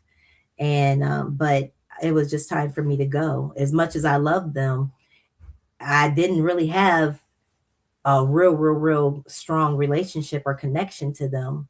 And I knew the Father was calling me elsewhere. And one thing that the Most High told me before I left, he said, when you leave, I leave. I couldn't believe Daddy had said that to me. He said, when you leave, I'm leaving. Mm-hmm. I said, whoa, okay. All right. So when I left, I went on over there to Father's Heart and became a member over at Father's Heart at the white people's church. And it was a very different experience. I got in, and as soon as I got in, he was like, I got to make you a minister. I was put over their worship team, and I was ordained a minister, had a beautiful service ordaining me as a minister. It was beautiful, very beautiful.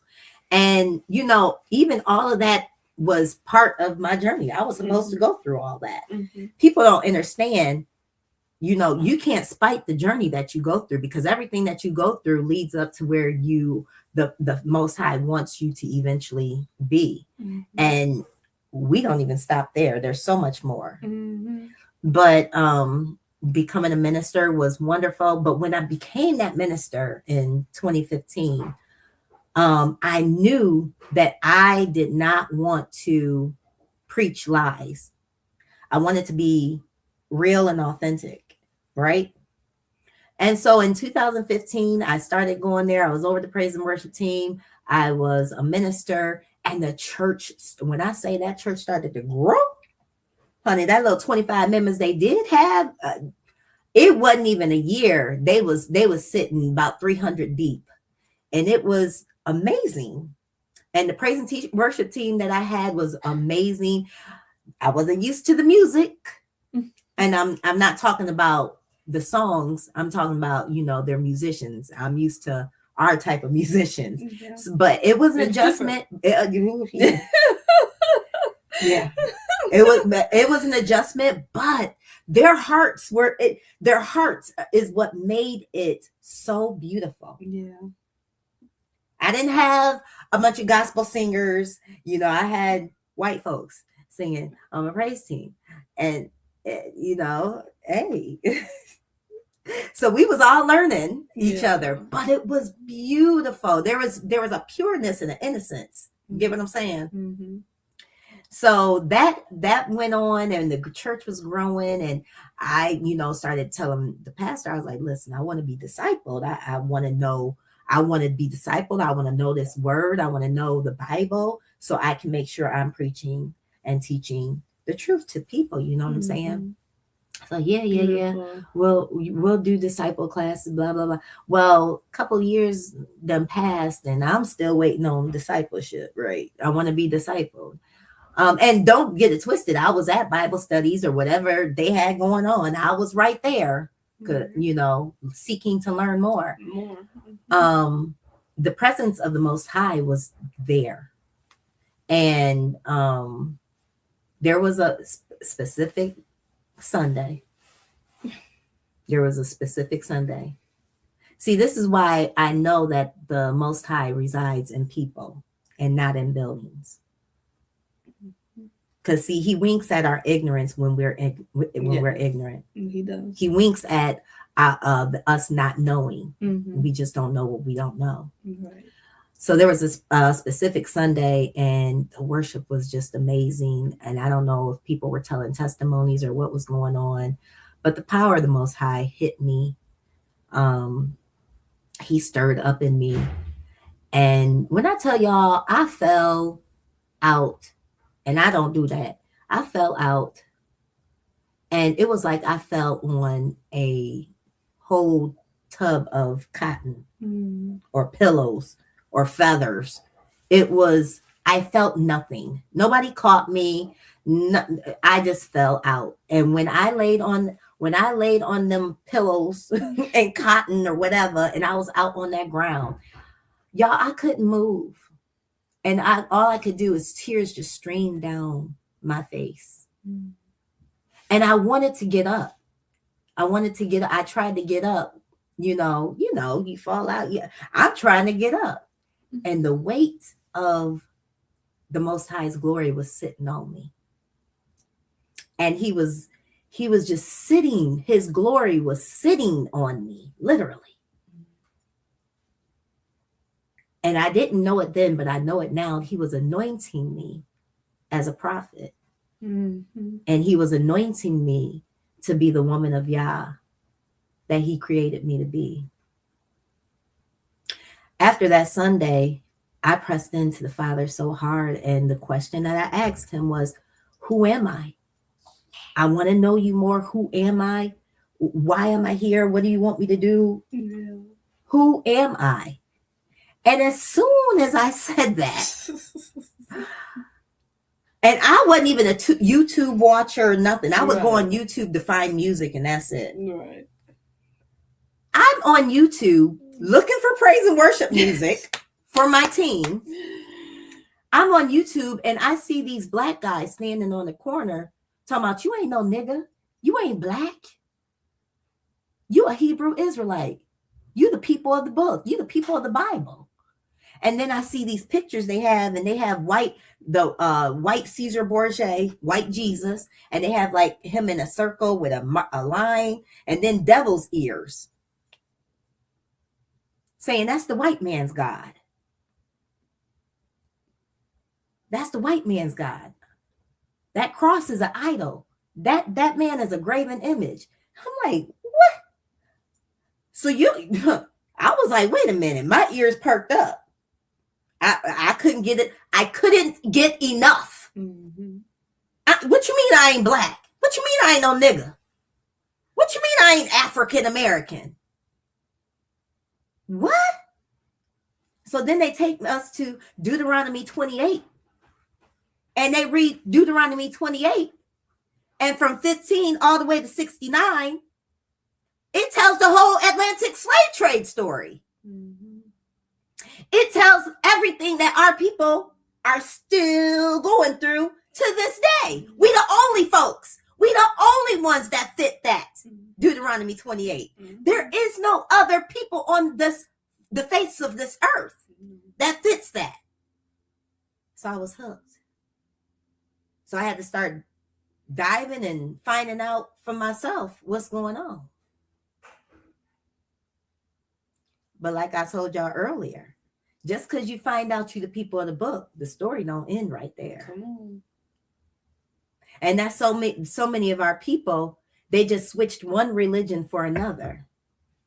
So they went from Christianity to Hebrewanity. Mm-hmm. Y'all done made being a Hebrew a religion.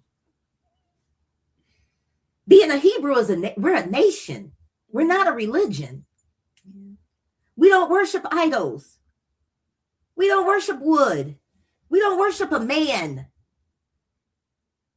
We don't do satanic rituals like baptism and communion. We don't do that stuff. We treat our brother and sister righteously, and we honor the creation. We honor the trees. We honor the water. We honor his animals. That's how we honor him. We can't Baruch the Most High. We can't even praise him. To be honest, praise and worship is for us. It ain't really for him. Yeah. He don't need our praise. No. He don't need our worship. No. He don't need our service. Validation. No, he don't. He don't need anything. That's that man that wants you to worship him. Jesus. He say, serve me. Mm-hmm. He say, follow me. He say, confess me. Mm-hmm. He say, believe in me. That's man. But the Most High Creator, he don't desire none of that. You know how you respect him and reverence him? By reverencing what he created. Mm-hmm. Your brother and your sister and this world, this earth creation. That's right. But anywho,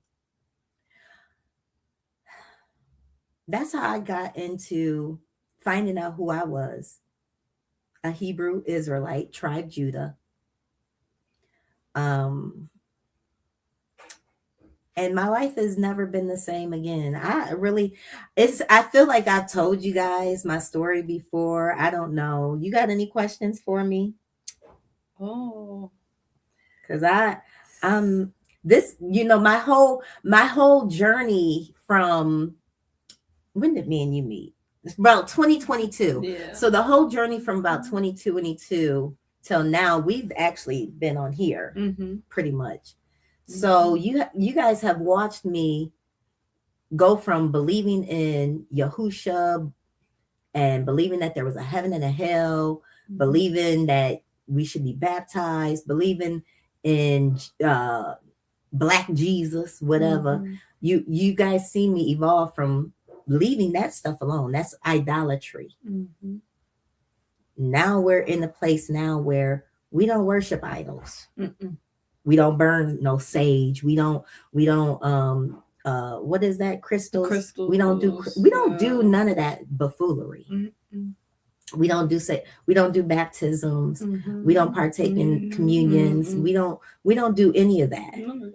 You know what I'm saying? We don't pray to no Jesus or Yahushua. We don't kneel at no crosses. We don't kneel at no altars. No, we don't. We understand now YAHUAH does not want us doing any of that. And all of that stuff, he tells us to burn it down. So, I am grateful for the journey that he's brought me through.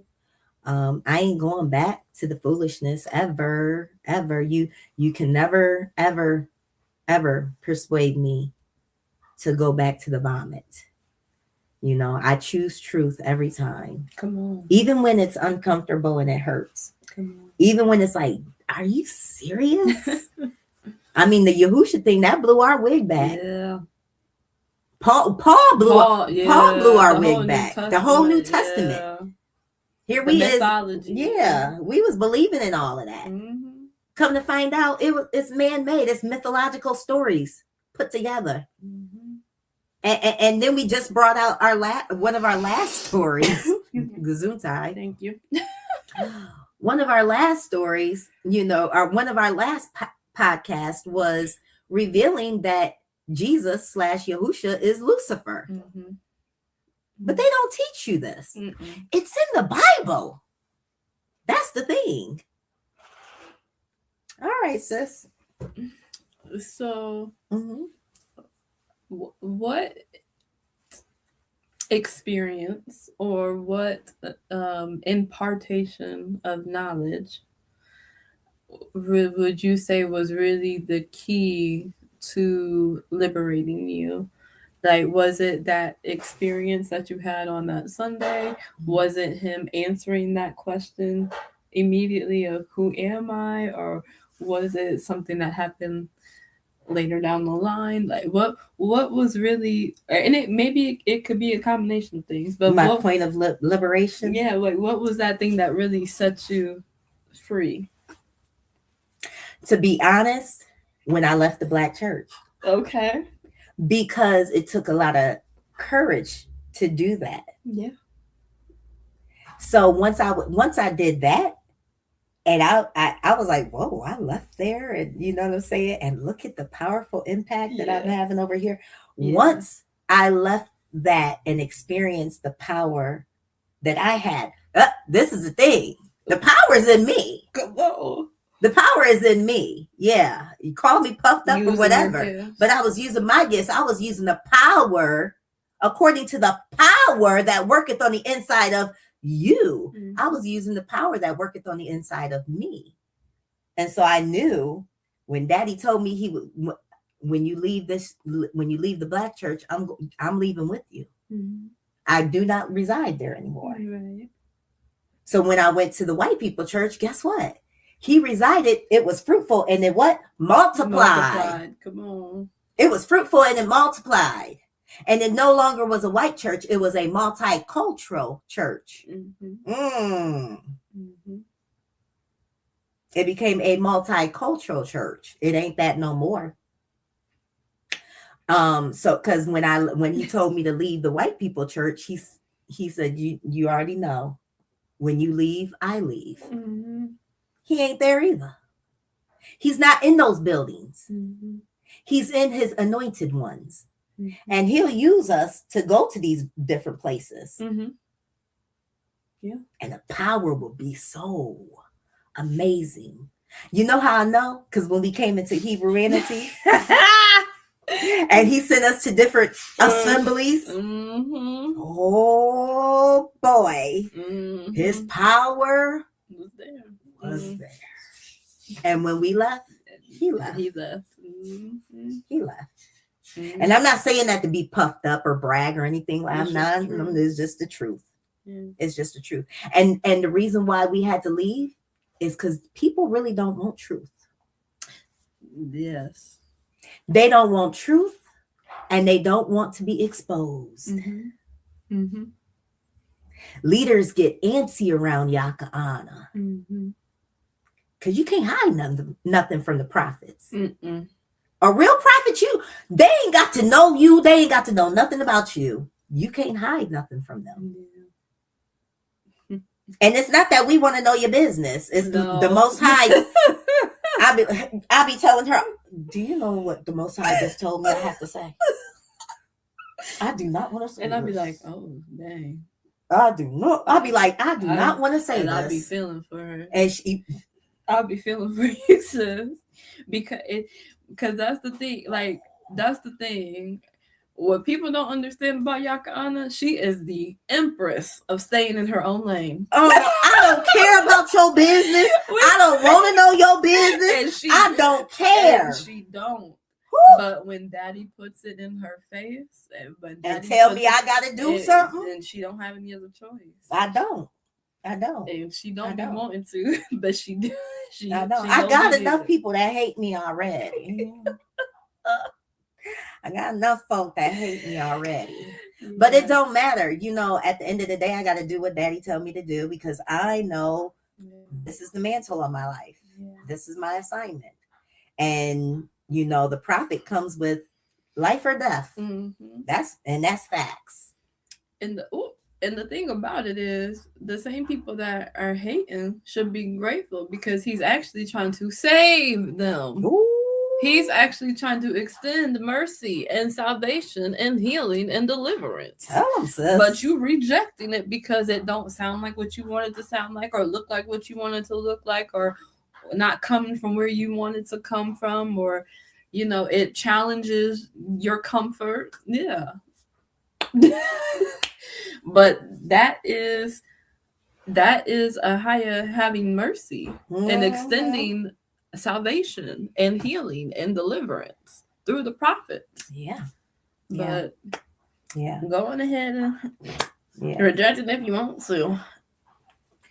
So, you know, to answer your question, freedom came for me when I left that black church. That because it empowered me. Obey and it taught me to trust the voice of my daddy. Yeah. That's the day, that's the moment when I started trusting that he really is speaking to me. Right. And I was told daddy, I said, as long as you speak and I'm obeying, whatever you want me to do, I'll do it. Yeah. And that's the thing. I believe that's why he entrusts me with the Rhema revelation that he gives me from his lips to my ear, because I don't hesitate and I don't hold back. You know what I'm saying? Because believe me, there's people out there that have the prophetic mantle on them, and Father has told them to do such and such and such, but because of ego, pride, shame, not being brave enough, no courage, you know, they don't do what the Father tells them to do. And we need to understand that, you know, when you have a mantle on your life and the Most High is telling you to do something and you don't do it, that blood is on your hands. Some of us don't have a choice because we've been chosen.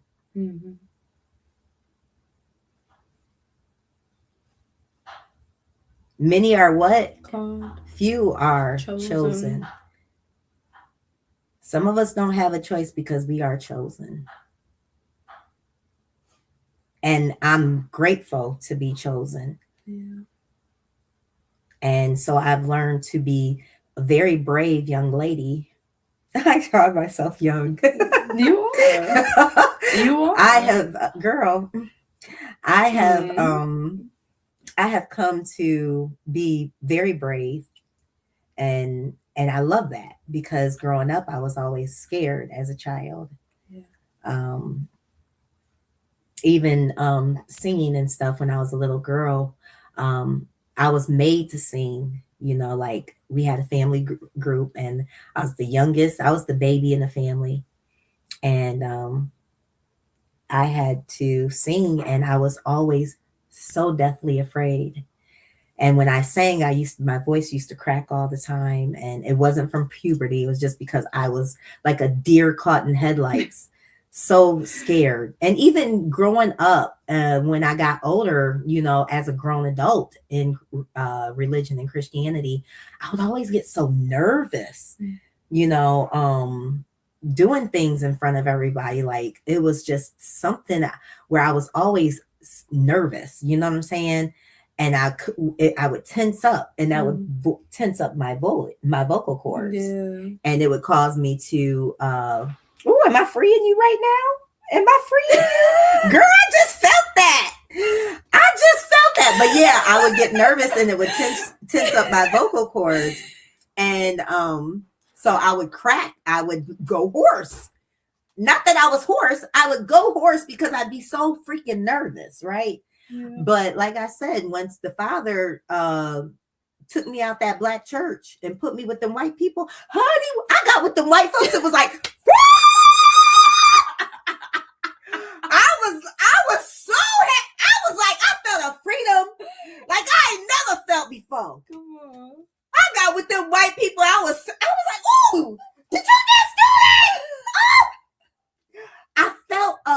liberty.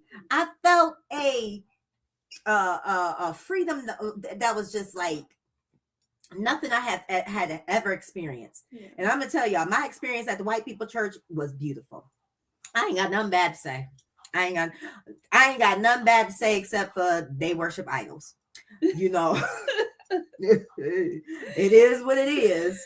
I ain't got nothing. I had a wonderful experience.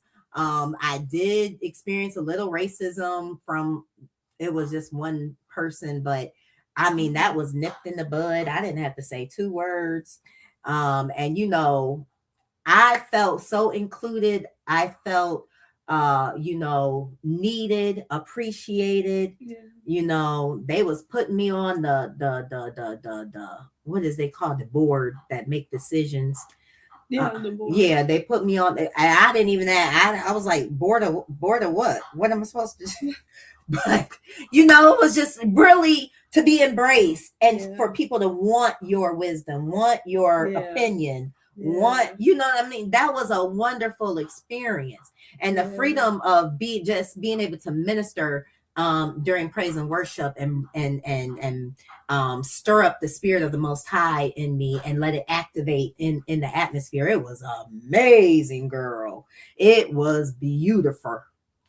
And them white folks and them black folks was enjoying themselves. We was enjoying ourselves. Come on. And then I asked my pastor, I said,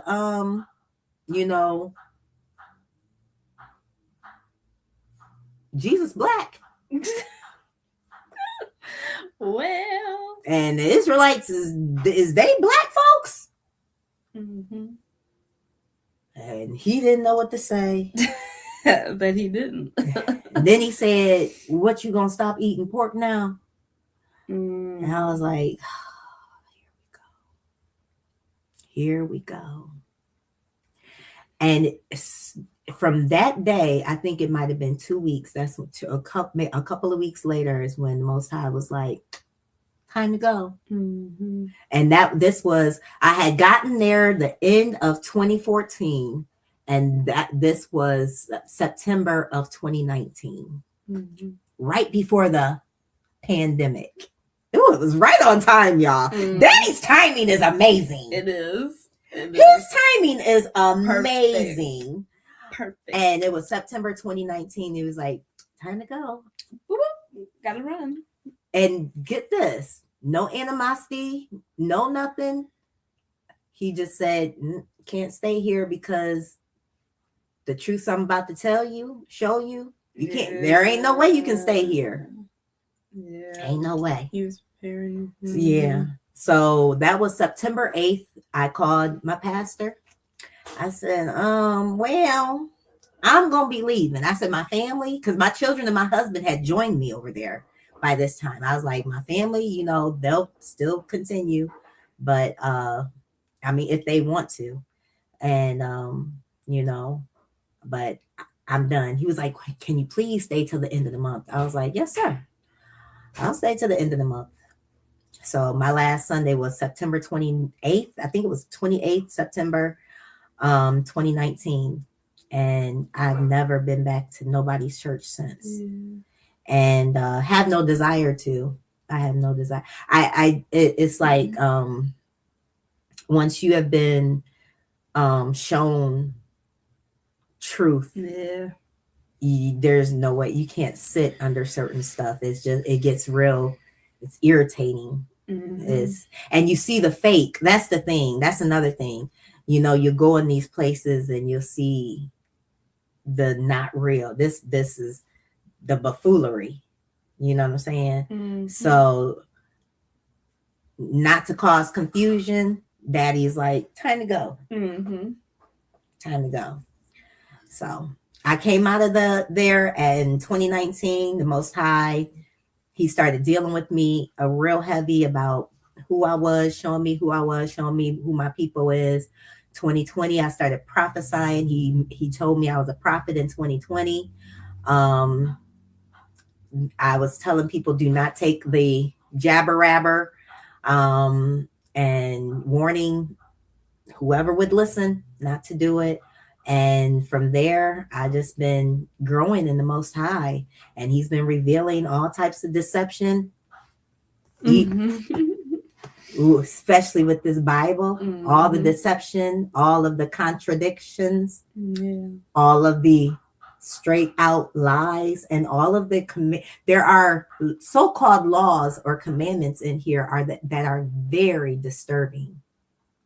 This book is very misogynistic. Is that the word? That this book is very misogynistic. And the Most High told me, this ain't my word.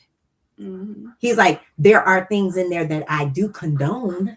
There are scriptures in here that I do condone, but this is not my word. Woo! Don't get mad at me.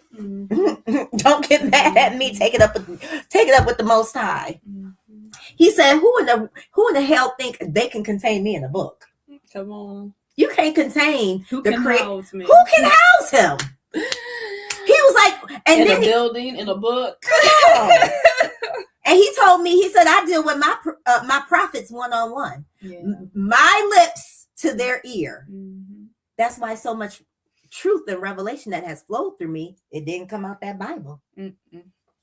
That the unveiling of the deceptions didn't come out that Bible. It was just used to confirm. It was used to what, sis? Confirm. Come on. Come on. It was used to confirm. Stuff y'all skip over. Stuff them sinister ministers, them shady mores don't want to tell you. Yeah. Like Yahushua and Jesus are idols, graven images that do not save.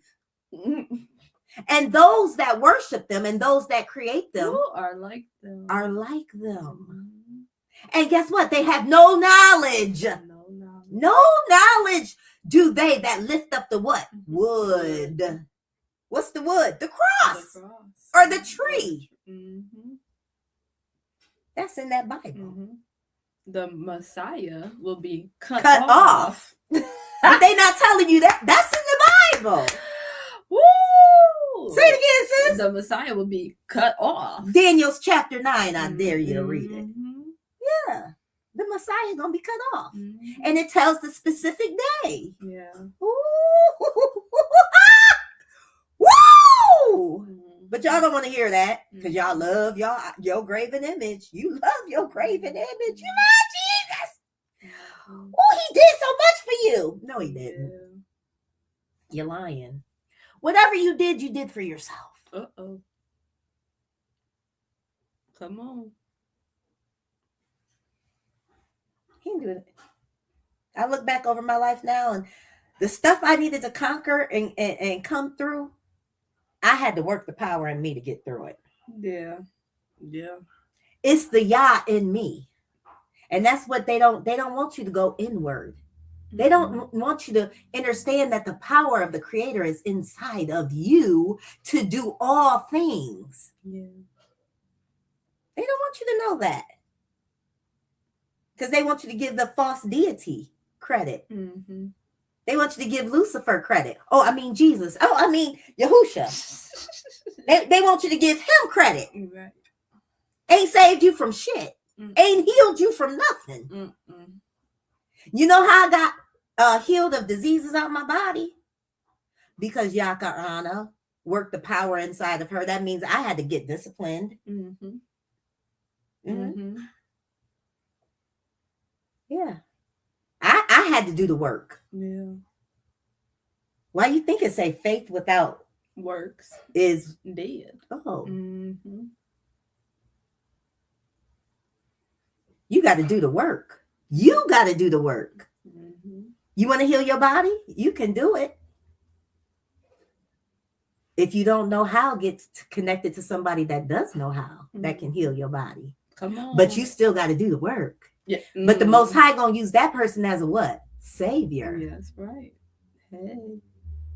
Yeah. You're looking at it right here. Yeah. The Most High gonna use that person as a savior to help heal your body.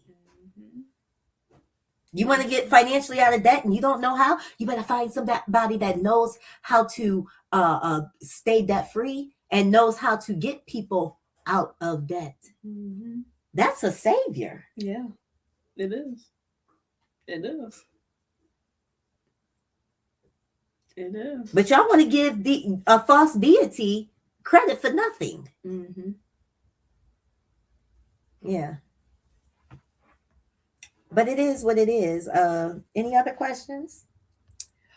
How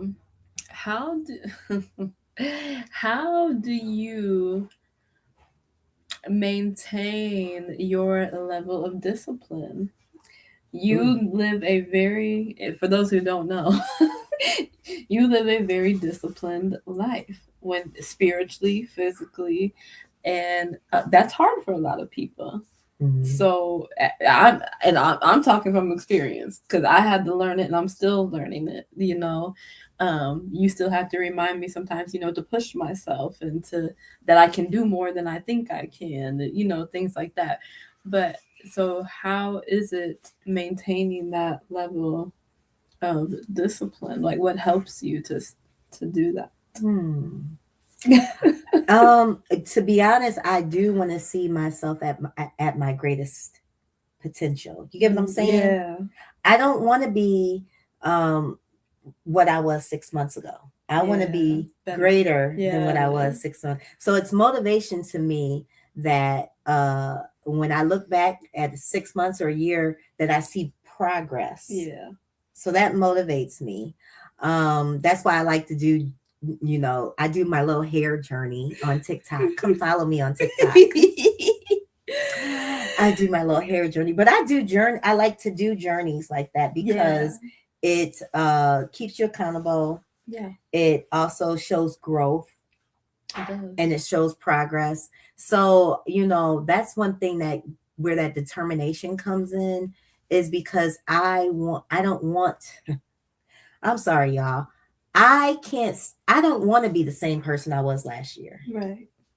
I want to grow. I want to elevate. Yeah. That's important to me. Not being sedative in my mindset. Right. I don't want to be complacent in my mindset. I don't want to be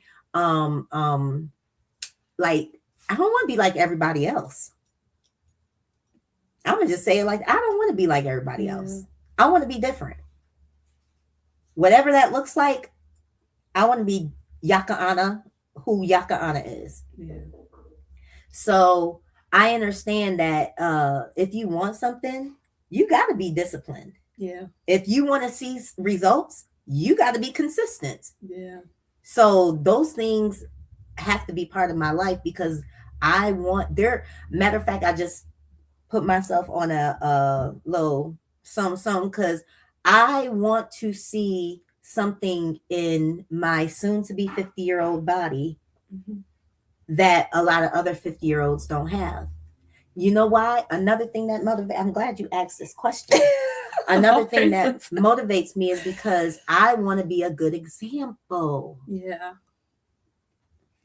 I don't want to be just flapping my gums. Yeah. You get what I'm saying? I want to have the goods behind what I'm saying. Mm-hmm. I want to practice what I preach. Mm-hmm. And that's one thing that, when I was talking to the white pastor about being discipled, that's the one thing I said. I said, I want to make sure I'm practicing what I preach, and I want to make sure I'm preaching the right thing. Right. I don't want to just be up here. How many of y'all know pastors up there, they preaching, but they ain't living what they preach. Mm-hmm. A lot. They up there saying a whole lot, and they 300, 400 pounds. Mm-hmm. And you going to tell me to live right? Right. How you going to tell me to live right and stop sitting? And you 300, 400 pounds, 500 pounds. I mean, it's basic stuff like that. Right. If you ain't got discipline in your eating, come on. I know you ain't disciplined in a whole lot of other areas. You can't tell me gluttony is your only downfall. Nope. Mm-mm. Gluttony is actually a manifestation of other stuff that's going on inside of you. Oh, let me say it again. Gluttony is a manifestation of other filth going on inside of you. But that's another story for another time. So yeah, thank you for asking that question. I wanted to be an example. Mm-hmm. How can I tell you to be healthy and I ain't healthy? Right. How can I tell you to be disciplined and I ain't disciplined? Right. How can I tell you, we gonna fast and I ain't fasting? Right. And it does help me to be better, because like I said, I'm like, okay, if she can do it, I can do it too. Mm-hmm. Facts. Facts. And it helps me to push to that next level for myself too. Mm-hmm. And so you don't know who we motivating. Yeah. Because we have our YAHUAH. Come on over to YAHUAH's I Am Fitness. We're on Facebook. We've had a couple people Yeah. recently just out of the blue letting us know like they've been watching. Yep. And even people at the gym. Yeah. Will come and tell us, man, you guys are you're killing it. You guys are looking great, blah, blah, blah. So it's yes, me motivating myself, but it also is beautiful when I can motivate others. Yeah. And you do have a huge love for your people. I do. That people, I think, underestimate. Yeah.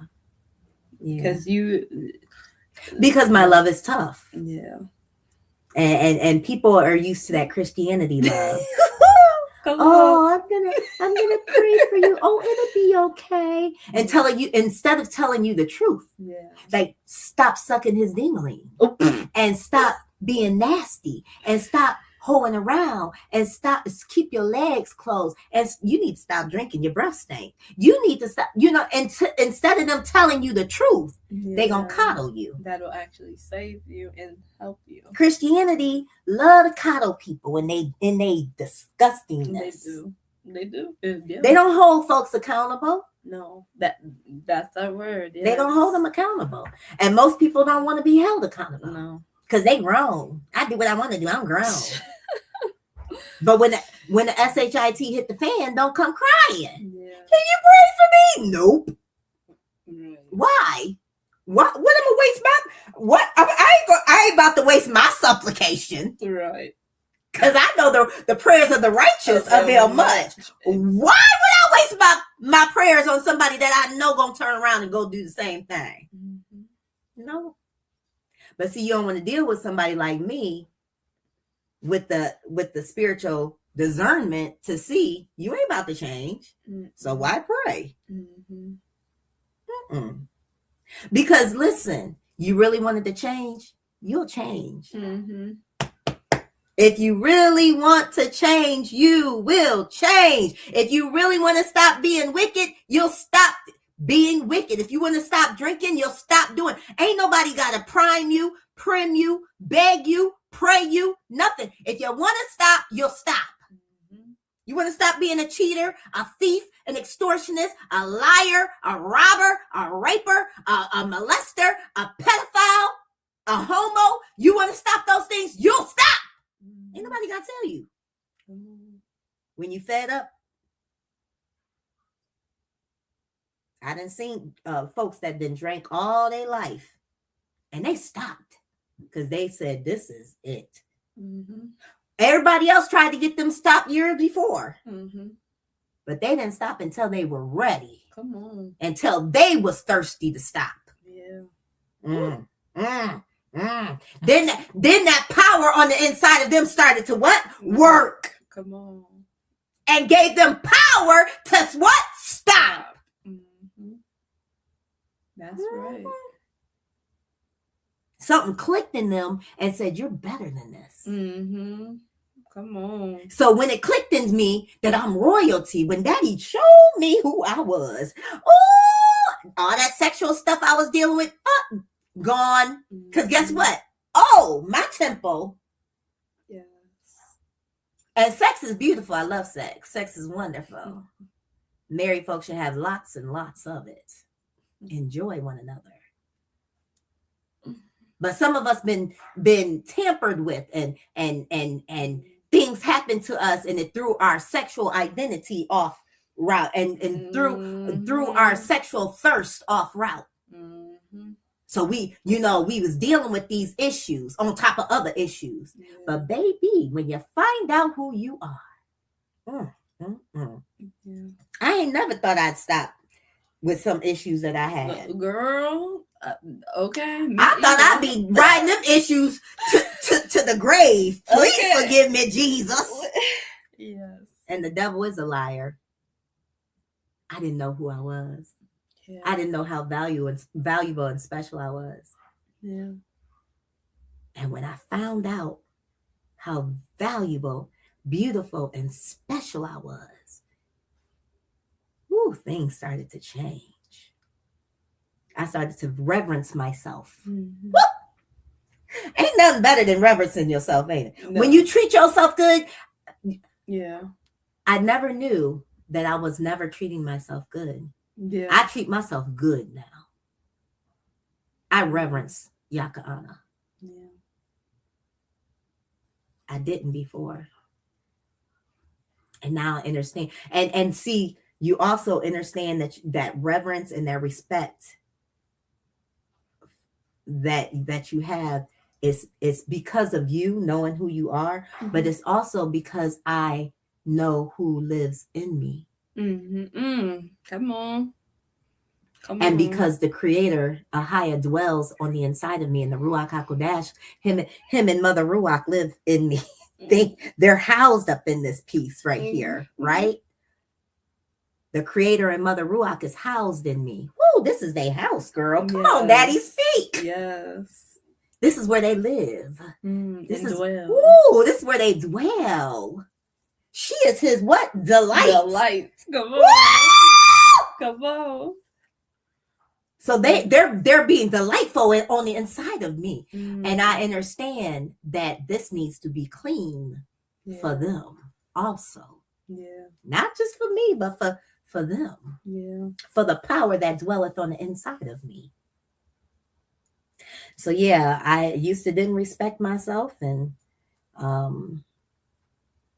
was entangled in different things, and now I'm not. Mm-hmm. Now I'm not. And it is a baruching, honey. Yeah, it is. It is. You got anything to add? The healing is real. Mm-hmm. The healing is real, and it's a power. The transformation. I think that's part of what really seals the deal. Because once you experience that true healing and that true transformation, there's nothing, you can't put words on it, you can't put price tag on it. Once you go through that, it's like, wow. Yeah. Wow. And you are never the same, and you don't want to be the same. Mm-hmm. And you're not gonna. We didn't get that in Christianity and religion. We didn't get that from the world. We didn't get that from, family and friends. That's not where it came from. YAHUAH and YAHUAH alone, being activated on the inside of us and empowering us and healing us. Because, like she said, there's things I thought I would deal with forever. I thought it was just me. Mm-hmm. And it was. And to not even think about those things anymore, I was like, well, it feels good. Yes. It feels amazing. Yes. Like it feels clean. Yes. Yes. And it feels free. Yes. Yeah. You feel liberated, freedom. Yes. Yeah. Yeah. No more chains. Yeah. Okay. No more chains. Yes. And it's a beautiful feeling. But when people walk in truth and you're a right fighter and you're for just, I'm telling you, it's easy to be clean when you are a right fighter, when you're upright and you walk in truth. Mm-hmm. I don't know what it is.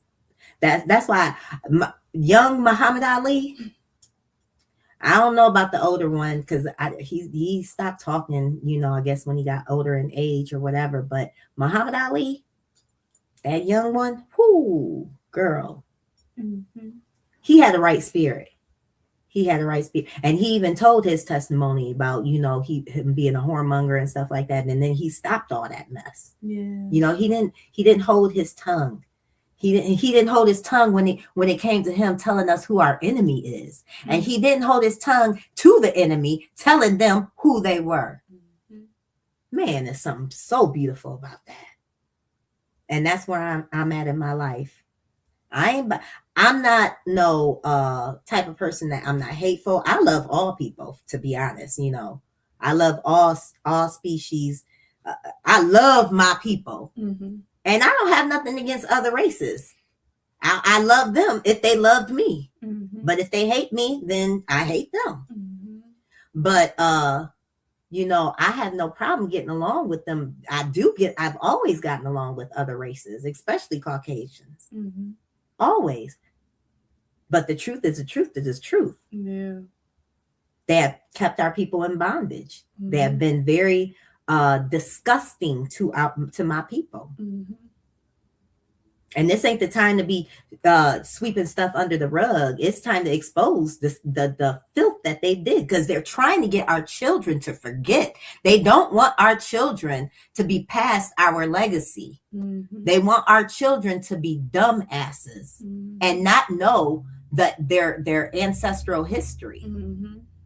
And it's up to us to make sure our children understand and know who they are. Mm-hmm. It's up to us. They're not Christians. Our children are not Christians. Mm-hmm. We don't worship no white God. We don't worship no white religion. Mm-hmm. Christianity is a white man's religion. That is their God. That's why they gave it to you. Mm-hmm. So you and him can pray to the same deity, and guess what? Nothing happens for you. Mm-hmm. And nothing's really happening for them. It's just that they're in control. Yeah. But they know if you ever wise up and get the wisdom to start praying to your creator, oh boy for them. Mm-hmm. So, you know, I can't never go back to kumbaya with the other nations like that. Mm-hmm. You know, if they're willing to, if they want to cleave and they understand the truth, they'll cleave. Mm-hmm. And they understand what they've done to our people, Mm-hmm. they'll cleave. But most of them ain't gonna do that because they're very prideful. Well, I didn't do that. My ancestors did that. You can't hold me responsible for what. Okay, You're well, benefiting from it. yeah, still benefiting. Mm-hmm. And then y'all still giving money to other nations and other people. Mm-hmm. Why do these so-called Jewish people even have communities in America? And America is giving these people money after money after money. America ain't the one that had these people in bondage, Mm-hmm. if they were even in bondage. Mm-hmm. Why aren't they in Germany Come on. given all that money? Why are they over here in America? Come on. These folks that call themselves Jews and who are not Jews, but are liars and of the synagogue of Satan. Mm-hmm. Why are they here in America? Why do they run everything in America? Why do they own everything in America? Come on. Sounding like America might be the land. Mm-hmm. Come on. Come on. Sound Confirmation. Sound like America might be the land. Because we're not African. Mm-mm. We are not African. Nope. We are not African. We are Native American. We are the indigenous Indians of this land called America. We are of Turtle Island. Temeria. This is our land. We are the faces that was here when these so-called white folks came over, when the Spaniards came over, when the French came over, when the Dutch came over, when the British came over, when the Greeks came over. We were here. We were here. It's us they seen. So like I said, it's a whole lot of stuff we have to unlearn, y'all. Yeah. And you ain't gonna you're not gonna learn it being wrapped up in religion. No. Being wrapped up in Christianity. Mm-mm. You're not gonna learn it. You have to come out. You got to come out of her. Mm-hmm. Be separate. Mm-hmm. Come out of Babylon. You got anything else?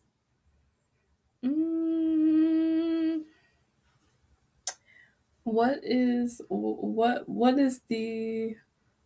what is one or two things you want people to take away from your testimony? Number one thing I want you to take away is find yourself. That saying, know thyself. Mm-hmm. Find yourself, please. Please. Please. Please. Know thyself. And if you don't, ask the Most High to show you who you are.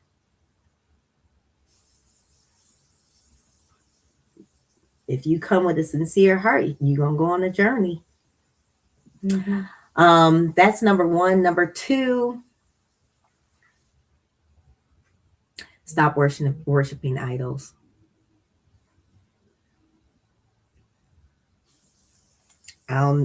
Just stop worshiping idols. Anything that is gives you an image in your mind, you need to stop worshiping idols.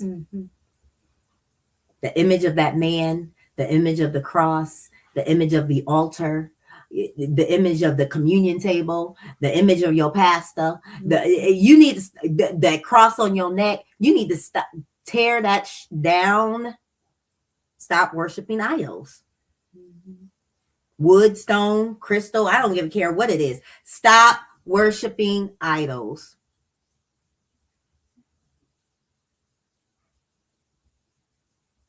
And see the positive change that will come into your life when you do. Come out of religion.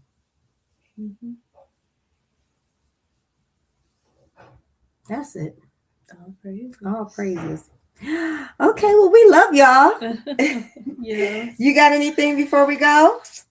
No. I have one final question. And I have a song to sing after this too. I have one. Oh, you got a question for me? Just one final Oh, one. okay. Just because based on what you said, it made me think of one more. Okay. So, and you are a person that is very much about people embracing themselves and finding themselves and fully, authentically living themselves, as themselves, as they were created to be. So for those what would you say to those who may be struggling to fully embrace themselves and fully find themselves, as you put it?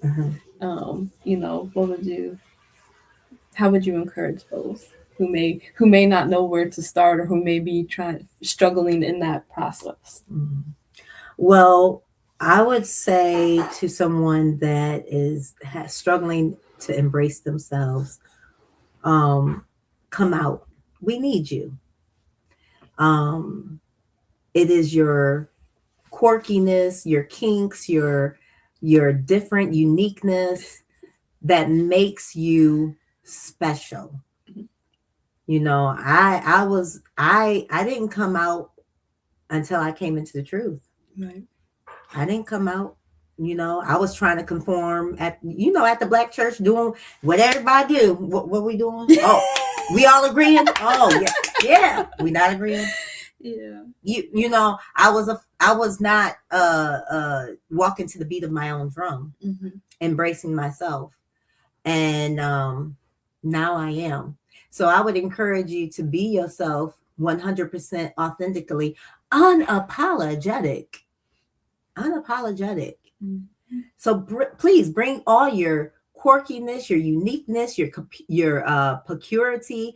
Bring your salt, baby. Bring it. The world needs it. We need you. We need you. And your brilliance. And your iron sharpening iron. We need your different opinion. Yeah. This is when people still in religion, because they don't want to hear anything different that contradicts their religious beliefs. Beliefs is caca. Beliefs are caca. Truth is the only thing that prevails, not beliefs. Yeah, that's true. Oh, I believe in it. So who gives a two shits? Yeah. Your belief don't mean nothing. What's the truth? The truth. Come on. What's the truth? Come on. Oh, you're trying to tear down my belief system. Who? And yup, sure am. Because you look stupid. What's the truth? Okay. Can we have truth, please? Yes. So yeah, I encourage you just to be yourself and don't apologize for being yourself. And if folk don't like you being your 100% authentic self, they ain't for you, you know. Mm-hmm. Ain't nothing but to bow out. Mm-hmm. ain't nothing to it but to bow out, and the Most High will bring the right connections to you. Mm-hmm. Mm-hmm. Who likes a people pleaser? I don't like. Have your own opinion. Yeah. You know, I love how she's just herself. She ain't trying to be nobody else. She's just who she is. I love that. I love that. Yeah. Okay. I hate copycats. I promise you I do. She do. I hate. She really do. I hate copy. What's your own idea? Do you got an idea of your own? You know, I can't stand copycats. That's one thing that just perturbs me. Ugh. Yeah. You know, but yeah, be you. Be you. Now, I'm not saying that, you know, you see somebody style it like, oh, that's cute. Like inspiration. Yeah, inspiration is different. But you just being a whole straight up stalker copycat? No. Stop. Please. But yes, please be yourself, baby. Nobody can beat you. That's what I be telling sis. Mm-hmm. Nobody can beat you at you being you. Come on. Nobody can beat you at being you. Baby, it's only one you on this whole earth. So you better be you. All you be. What ain't that the army? Be all you can be. Yep. Be all you can be, baby. Yep. So I encourage you, be yourself, regardless of who like it and who don't like it. Come on. Mm-hmm. Okay, sis. Well, it's been a beautiful, not only to hear your testimony again, because I've had the pleasure of hearing it, and it helps me every time. There's something different every time that, you know, empowers me. Oh, praise so don't ever stop telling your testimony. But it has been a beautiful journey to watch things unfold in the last few years for you as we've walked this journey together, and to see you grow and flourish even more into your calling, into your gifts, into your power. Oh, praise. And it's just been a baruching to learn and grow as well, and to fully come into myself. And you know, your testimony has been a huge part of that for me, because I didn't know what was possible. I couldn't, like when you said earlier where people can't even fathom, you know, it's like, you have such a big vision, and don't ever scope that down, because I came from a very limited vision. And like that would almost, like you said earlier, one of those people that could have just been content. But now it's like my vision has expanded, and you know, I'm still adjusting, because it is a whole journey and a whole process, and every time you think, you know, we're there. Every time you think you're past something, or you gotten somewhere, some other stuff come on up, and you gotta grow through that. But you know, it's just been a pleasure to have my vision expanded, to watch you grow and flourish, to know that I can grow and flourish as well, and to you know, have somebody that you know, understands this journey and is an encouragement, you know, because we are conditioned to be a certain way. We are conditioned to dummy down and silence ourselves and make ourselves small. So to have the opposite, you know, it's a strange feeling. but it's good. And so, but yes, it's man, and it's amazing. You are doing exactly what you were created to do. Oh, praise. And that is all that any of us should ever Want. strive Come for. on, say that. Is to do and be all that we were created to do and be. And that was my prayer. Yes. And continues to be my prayer. I don't want, and you've given me the language, to make sure I don't want to leave anything. I want it all. Yes. I want it all. Yes. Don't leave nothing out. Don't leave nothing behind. I want it all. Yes. Yes. Yes. Oh, but praises. just it's beautiful, sis. And please just I know you will, but I just want to encourage you to keep being you and to keep doing you, because your testimony is powerful, your life is powerful, your gifts are powerful, and many of us are better for it. Yeah. So all praises. And that's what I want people to get from my testimony. Yeah, you've been molested, we've been molested, we've gone through childhood divorces with parents, we've gone through teenage pregnancy, we've gone through visual disability, we've gone through rejection, not having a father there, not having your mama there. I went through homelessness. You look, you name it, I've been there. Yeah. Been there. So at the end of the day, can't even let that stuff hold you back. Yeah. No. Mm. They say that the toughest battles go to the strongest warriors. Yep. Yes. So if you've been through hell, know that you are strong. You're still here. You're still here. Yeah. You're still here. Guess what?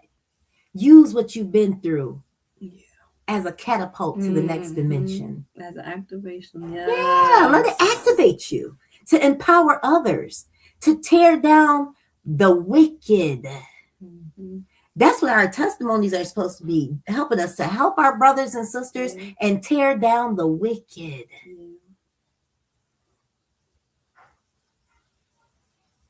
So just be encouraged. Don't let if you disabled, that's no excuse. I'm disabled. I'm disabled. I got a handicap thing. I use it wherever I go.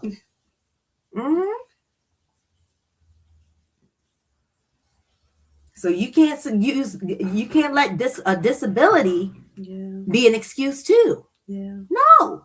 Mm-mm. No.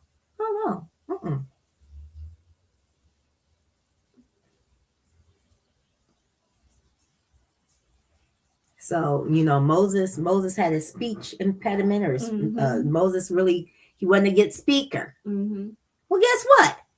I'm not a good reader unless I have my CCTV scan. And that thing's so big, I can't take that nowhere. So guess where my eyes are? Hey, girl. Right here. I know y'all be wondering, what? Damn, she do all the reading. Yeah. She sure do. Yep. She sure do. That's where my gifting is. It is. And guess what? It's supposed to be that way. Yeah. I don't even my the visual disability that lingers in my eyes. I don't even look at it as a disability anymore. I see it as supernatural because I prophesy, and then she reads it. I prophesy, and then she reads it.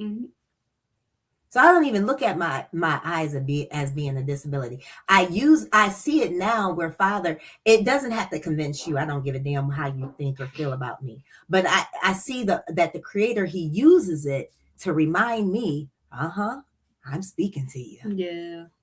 Yeah. This is me. Because see, if I had my eyes, girl, I could be reading this and reading that and doing this and doing that, but I don't. Yeah. Because I don't have the full capability of my eyes. Mhm. So guess what I have to rely on? Mhm. I got to rely on Daddy speaking to me. Mhm. Yeah. Yeah. Listen, I'm not trying to convince you of nothing. I just want you to use your gifts. Yeah. Disabled, full bodied, whatever you are, use your gifts. Mhm. Mhm. Use your gifts. Mhm. I know who I am.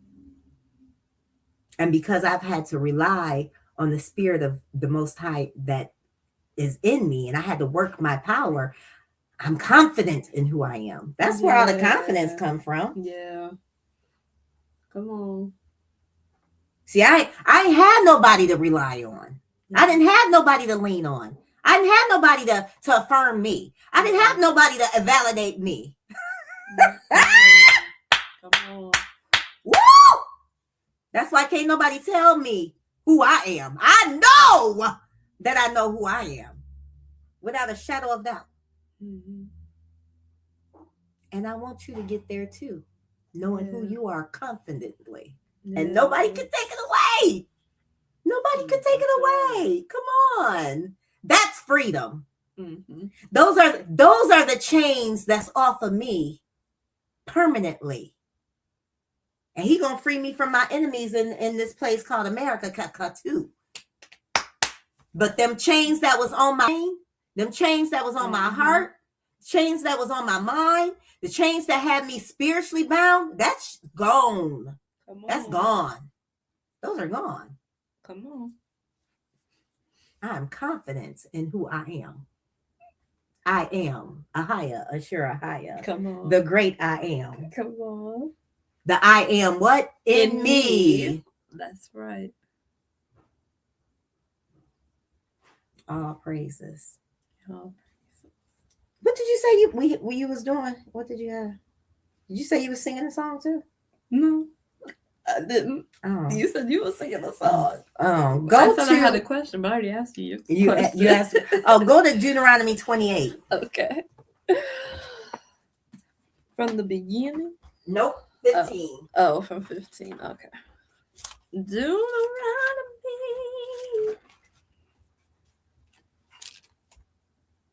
28.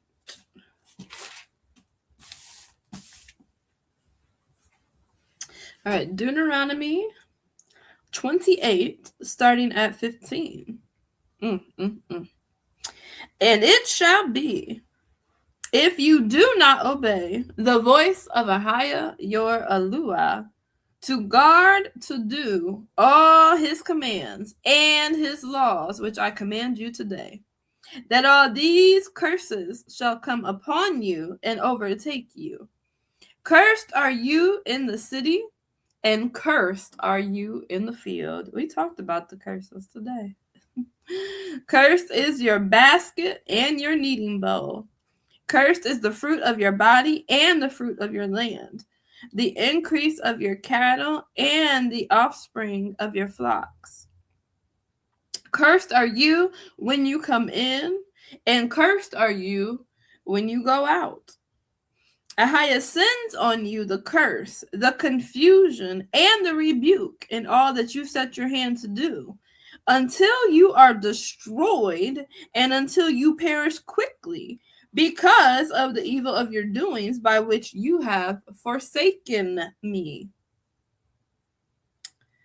Ahaya makes the plague cling to you until he has consumed you from the land which you are going to possess. Ahaya strikes you with wasting disease, and with inflammation, and with burning and extreme heat, and with the sword, and with blight, and with mildew. And they shall pursue you until you perish. And your heavens which are over your head shall be bronze, and the earth which is under you iron. Ahaya makes the rain of your land powder and dust. From the heavens it comes down on you until you are destroyed. Ahaya causes you to be defeated before your enemies. You go out one way against them and flee 7 ways before them, and you shall become a horror to all the reigns of the earth. And your carcasses shall be food for all the birds of the heavens and the beasts of the earth, with no one to frighten them away. YAHUAH shall strike you with the boils of Mitzrayim, with tumors, with the scab, and with the itch. And I just heard a statistic saying that Negro men and women are getting cancer. Ooh, tumors. Cancer at a higher rate than the other nations. Go ahead, sister. Yeah, that didn't used to be. Nope, it didn't. From which you are unable to be healed. YAHUAH shall strike you with madness and blindness and bewilderment of heart. And you shall be groping at noon as a blind man gropes in darkness, and not prosper in your ways. And you shall be only oppressed and plundered all the days, with no one to save you. You become engaged to a wife, but another man does lie with her. You build a house, but do not dwell in it. You plant a vineyard, but do not use its fruit. Your ox is slaughtered before your eyes, but you do not eat of it. Your donkey is violently taken away from you before you, and it is not given back to you. Your sheep are given to your enemies with no one to save them. Your sons and your daughters are given to another people, and your eyes look and fail for them all day long, and your hand powerless. A people whom you have not known eat the fruit of your land and all your labors, and you shall be only oppressed and crushed all the days. What other nation of people does this fit? None. Only the Negro men and women. The Negro men and women. This fits us. Tuti, go ahead, sis. And you shall be maddened because of the sight which your eyes see. YAHUAH strikes you in the knees and on the legs with evil boils of which you are unable to be healed, and from the sole of your foot to the top of your head. YAHUAH brings you and the sovereign whom you set over you to a nation which neither you nor your fathers have known. And there you shall serve other mighty ones, wood and stone. Thus you shall become an astonishment, a proverb, and a mockery among all the peoples to which YAHUAH drives you. You take much seed out into the field, but gather little in, for the locust consumes it. You plant vineyards and shall labor, but you neither drink of the wine nor gather, for the worm eats it. That's y'all grinding out there, working hard. Many of y'all got 2 and 3 jobs, and you still struggling. That's the locust eating your stuff up. That's the worms eating up your stuff. That's your enemies taking your money. Who do you think the locusts and the worms are? Your enemies. You got to pay for water, which is free. Food free. Food is free, but you got to pay for it. Housing is free. Like you can build your own house, pay for the materials, build your own house. But why we got to continue to pay taxes on a house that we already bought? Because it's never yours. And they want to make sure that you know that it's never yours. Electricity free, gas free. Why you got to pay a registration on a car every single year that you didn't pay for? You paid for the registration once. Why you got to keep paying for it? What's the purpose? Greed. Because the cankerworm and the locust is eating your up. Go ahead, sister. You have olive trees in all your border, but do not anoint with oil, for your olives drop off. You bring forth sons and daughters, but they are not with you, for they go into captivity. And believe it or not, It don't matter if you have kids here in America and you think you're free, you think you're living the American dream. You send your kids off to these doggone so-called schools. Mm-hmm. Many, you send them to daycare soon as they come out the womb. Mm-hmm. Soon as they come out the womb, they go into daycare. Mm-hmm. 3 years old, they going to preschool. Mm-hmm. You're not raising your children. You paying for them, but you ain't raising them. The government, them they kids. When we give birth and we sign these birth certificates, you signing your rights over. Now the state has authority in your household and can come and take your child anytime they want to. This is how we've given our power over to these people. Go ahead, sister. Mm-hmm. Locusts possess all your trees and the fruit of your ground. The sojourner who is among you rises higher and higher above you, but you come down lower and lower. You know what they say that? That's the Asians that can come in our communities and start businesses. Mm-hmm. The Arabs that can come in our communities and start businesses. The doggone Western Indian that can come in and start businesses, open up the liquor stores and the convenience stores. Mm-hmm. Even the Hispanics that can come in, and the Hispanic Mexican folks can come in and start their little businesses in our community. Mm-hmm. But guess what? They ain't giving us money to do it. Mm-hmm. They give them all the money. Mm-hmm. Don't want to give us none to start businesses in our own community.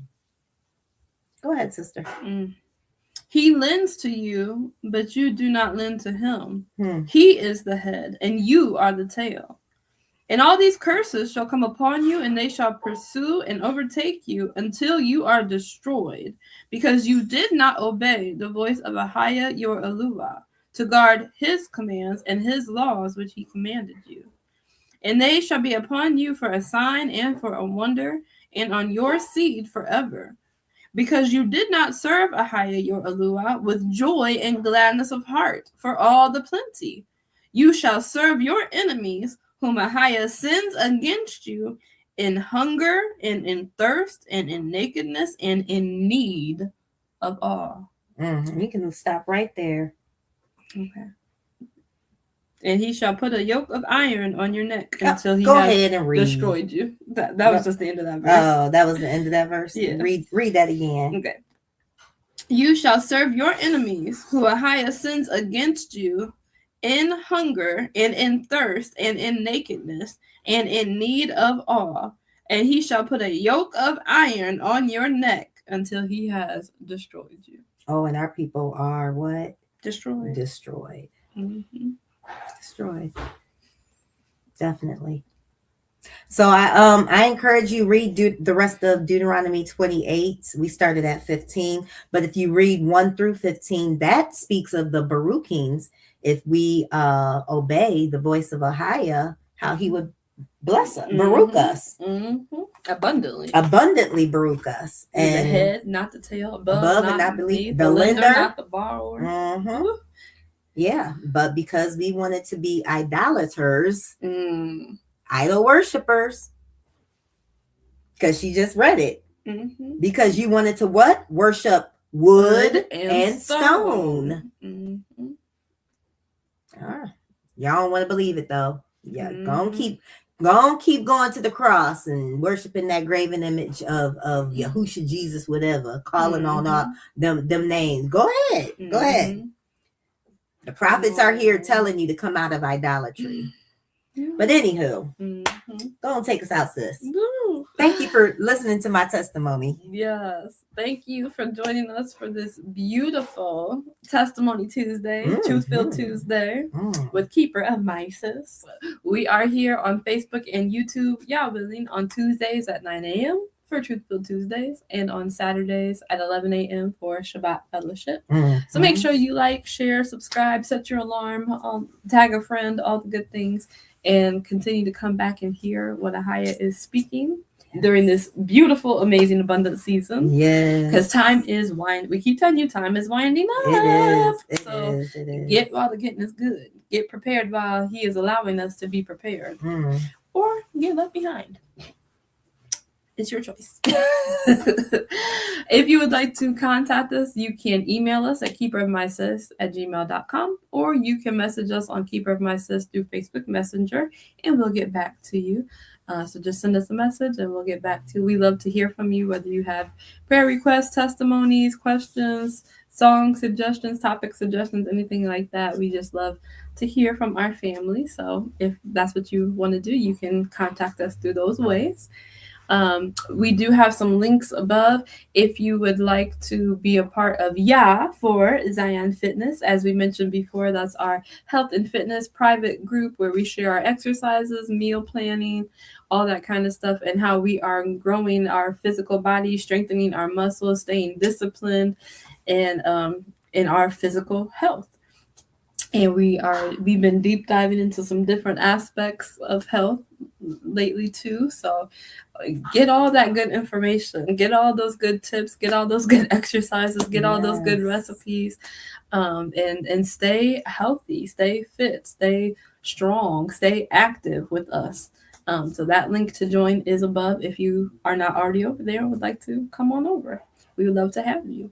There's also a link to the praise and worship playlist on our YouTube channel. If you like the music that you hear, we have that available for you so that you can access that at any time. And if you are led to sow into our lives, we greatly appreciate it as we continue to do what YAHUAH has called us to do. If you would like to sow into our lives, you can do that, and we appreciate that. It is through cashapp. That is $keeperofmysis on cashapp, and we just thank you because we enjoy this beautiful journey that YAHUAH has us on, and it is a pleasure and it is a brooding to be able to do what we do, and he's faithful. So. Yes, he is. But yeah, and we love you, family. We truly love our people. We love YAHUAH. We love each other. We love our people, and it's amazing. And we want you to be the best that you can be. We want you to experience all that YAHUAH has for you. Yes, like there's so much. There's so the eyes have not seen, ears have not heard, neither has it entered into the heart of men the plans that he has. You know, it's so true. It's so true, and we're living it, and we want you to experience that too, because you can't even fathom the plans that YAHUAH has for your life. But allow him to do all that he created you to do. Allow yourself to experience all of his goodness. Yes. And you don't need nobody's permission. Just do it. Just do it. Embrace it all. And like sister, enjoy the journey. Enjoy the process. Enjoy the building of your testimony, and share it. Share it loud, share it often, because you never know who's watching, you never know who's listening, and you never know whose life you were meant to save. So, yeah. Embrace it and enjoy it all, because it's YAHUAH is of abundance. He's of abundance. He is of Baruching. He of all things good. You know, we weren't meant to struggle. We weren't meant to just survive. We weren't meant to just, just mediocrity go along. We were meant to enjoy this earth. We were meant to be fruitful and multiply. We were meant to rule and reign and subdue. And it's just time that we fully step into it all. Mhm. Like she said, embrace our quirks and all, embrace our peculiarness, embrace our uniqueness, embrace our gifts and talents, embrace Yeah. what makes us us, and what we can contribute. Because not only did he create us individually, but he created all of creation to exist together. That's right. It's like a network. Yeah. Mhm. And so what an awesome thing it is to Yes, see it it, is. to see it all coming together, and to know that it will truly, that all the wickedness will be taken away, all of the abomination will be taken away, all of the idols will be taken away, all of the filthiness will be taken away, and we're just left with the beauty Yes. and the abundance and Yeah. the awesomeness of it all. So but yeah. Oh, praises. We love you, family. Yes. we Enjoy do. this beautiful, sunny, Yes. chilly day. Yes. It's very chilly. It's very chilly. But we love you. We and we appreciate you coming in and joining with us Yes. on this beautiful Tuesday. Hit my song so I Oh, can yes. sing them out. I'll sing you guys out and then Yeah. we're on.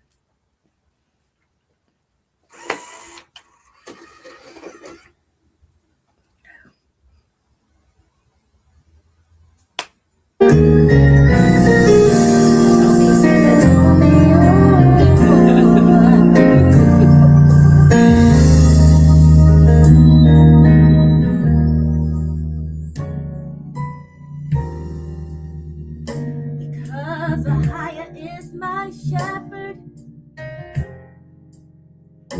I have everything that I need.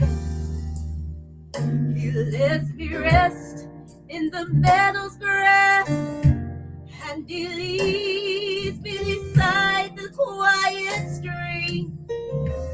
He restores my failing hand, and he helps me to do what honors him the most.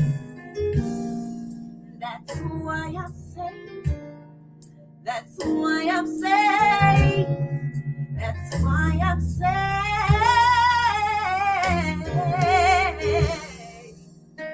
Saved in his arms.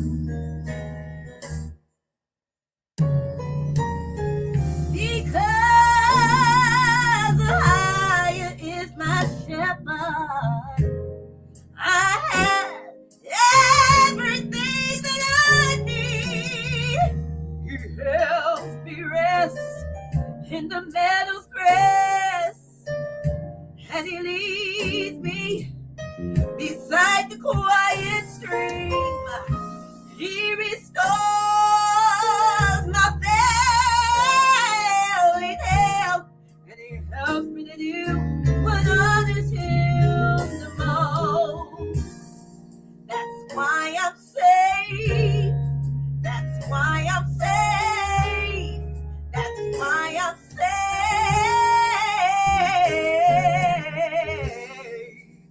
Safe in his arms. Yeah.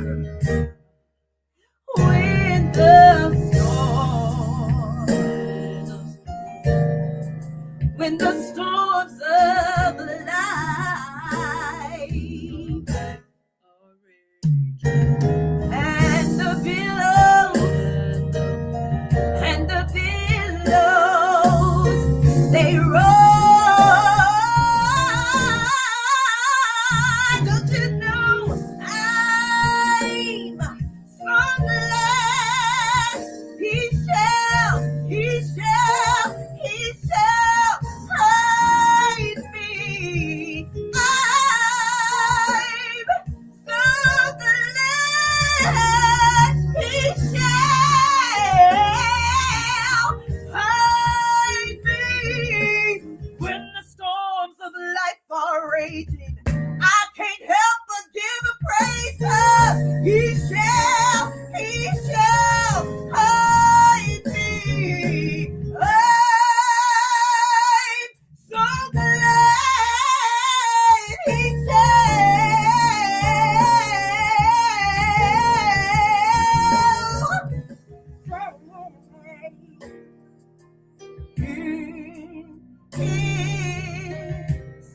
in his loving arms.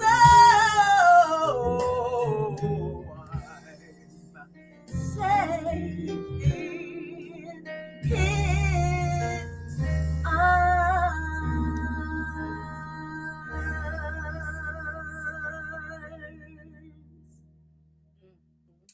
All praises. All right, we love you guys. Yes. And we will see you, y'all willing, on Saturday for what? Shabbat Fellowship. We love you guys.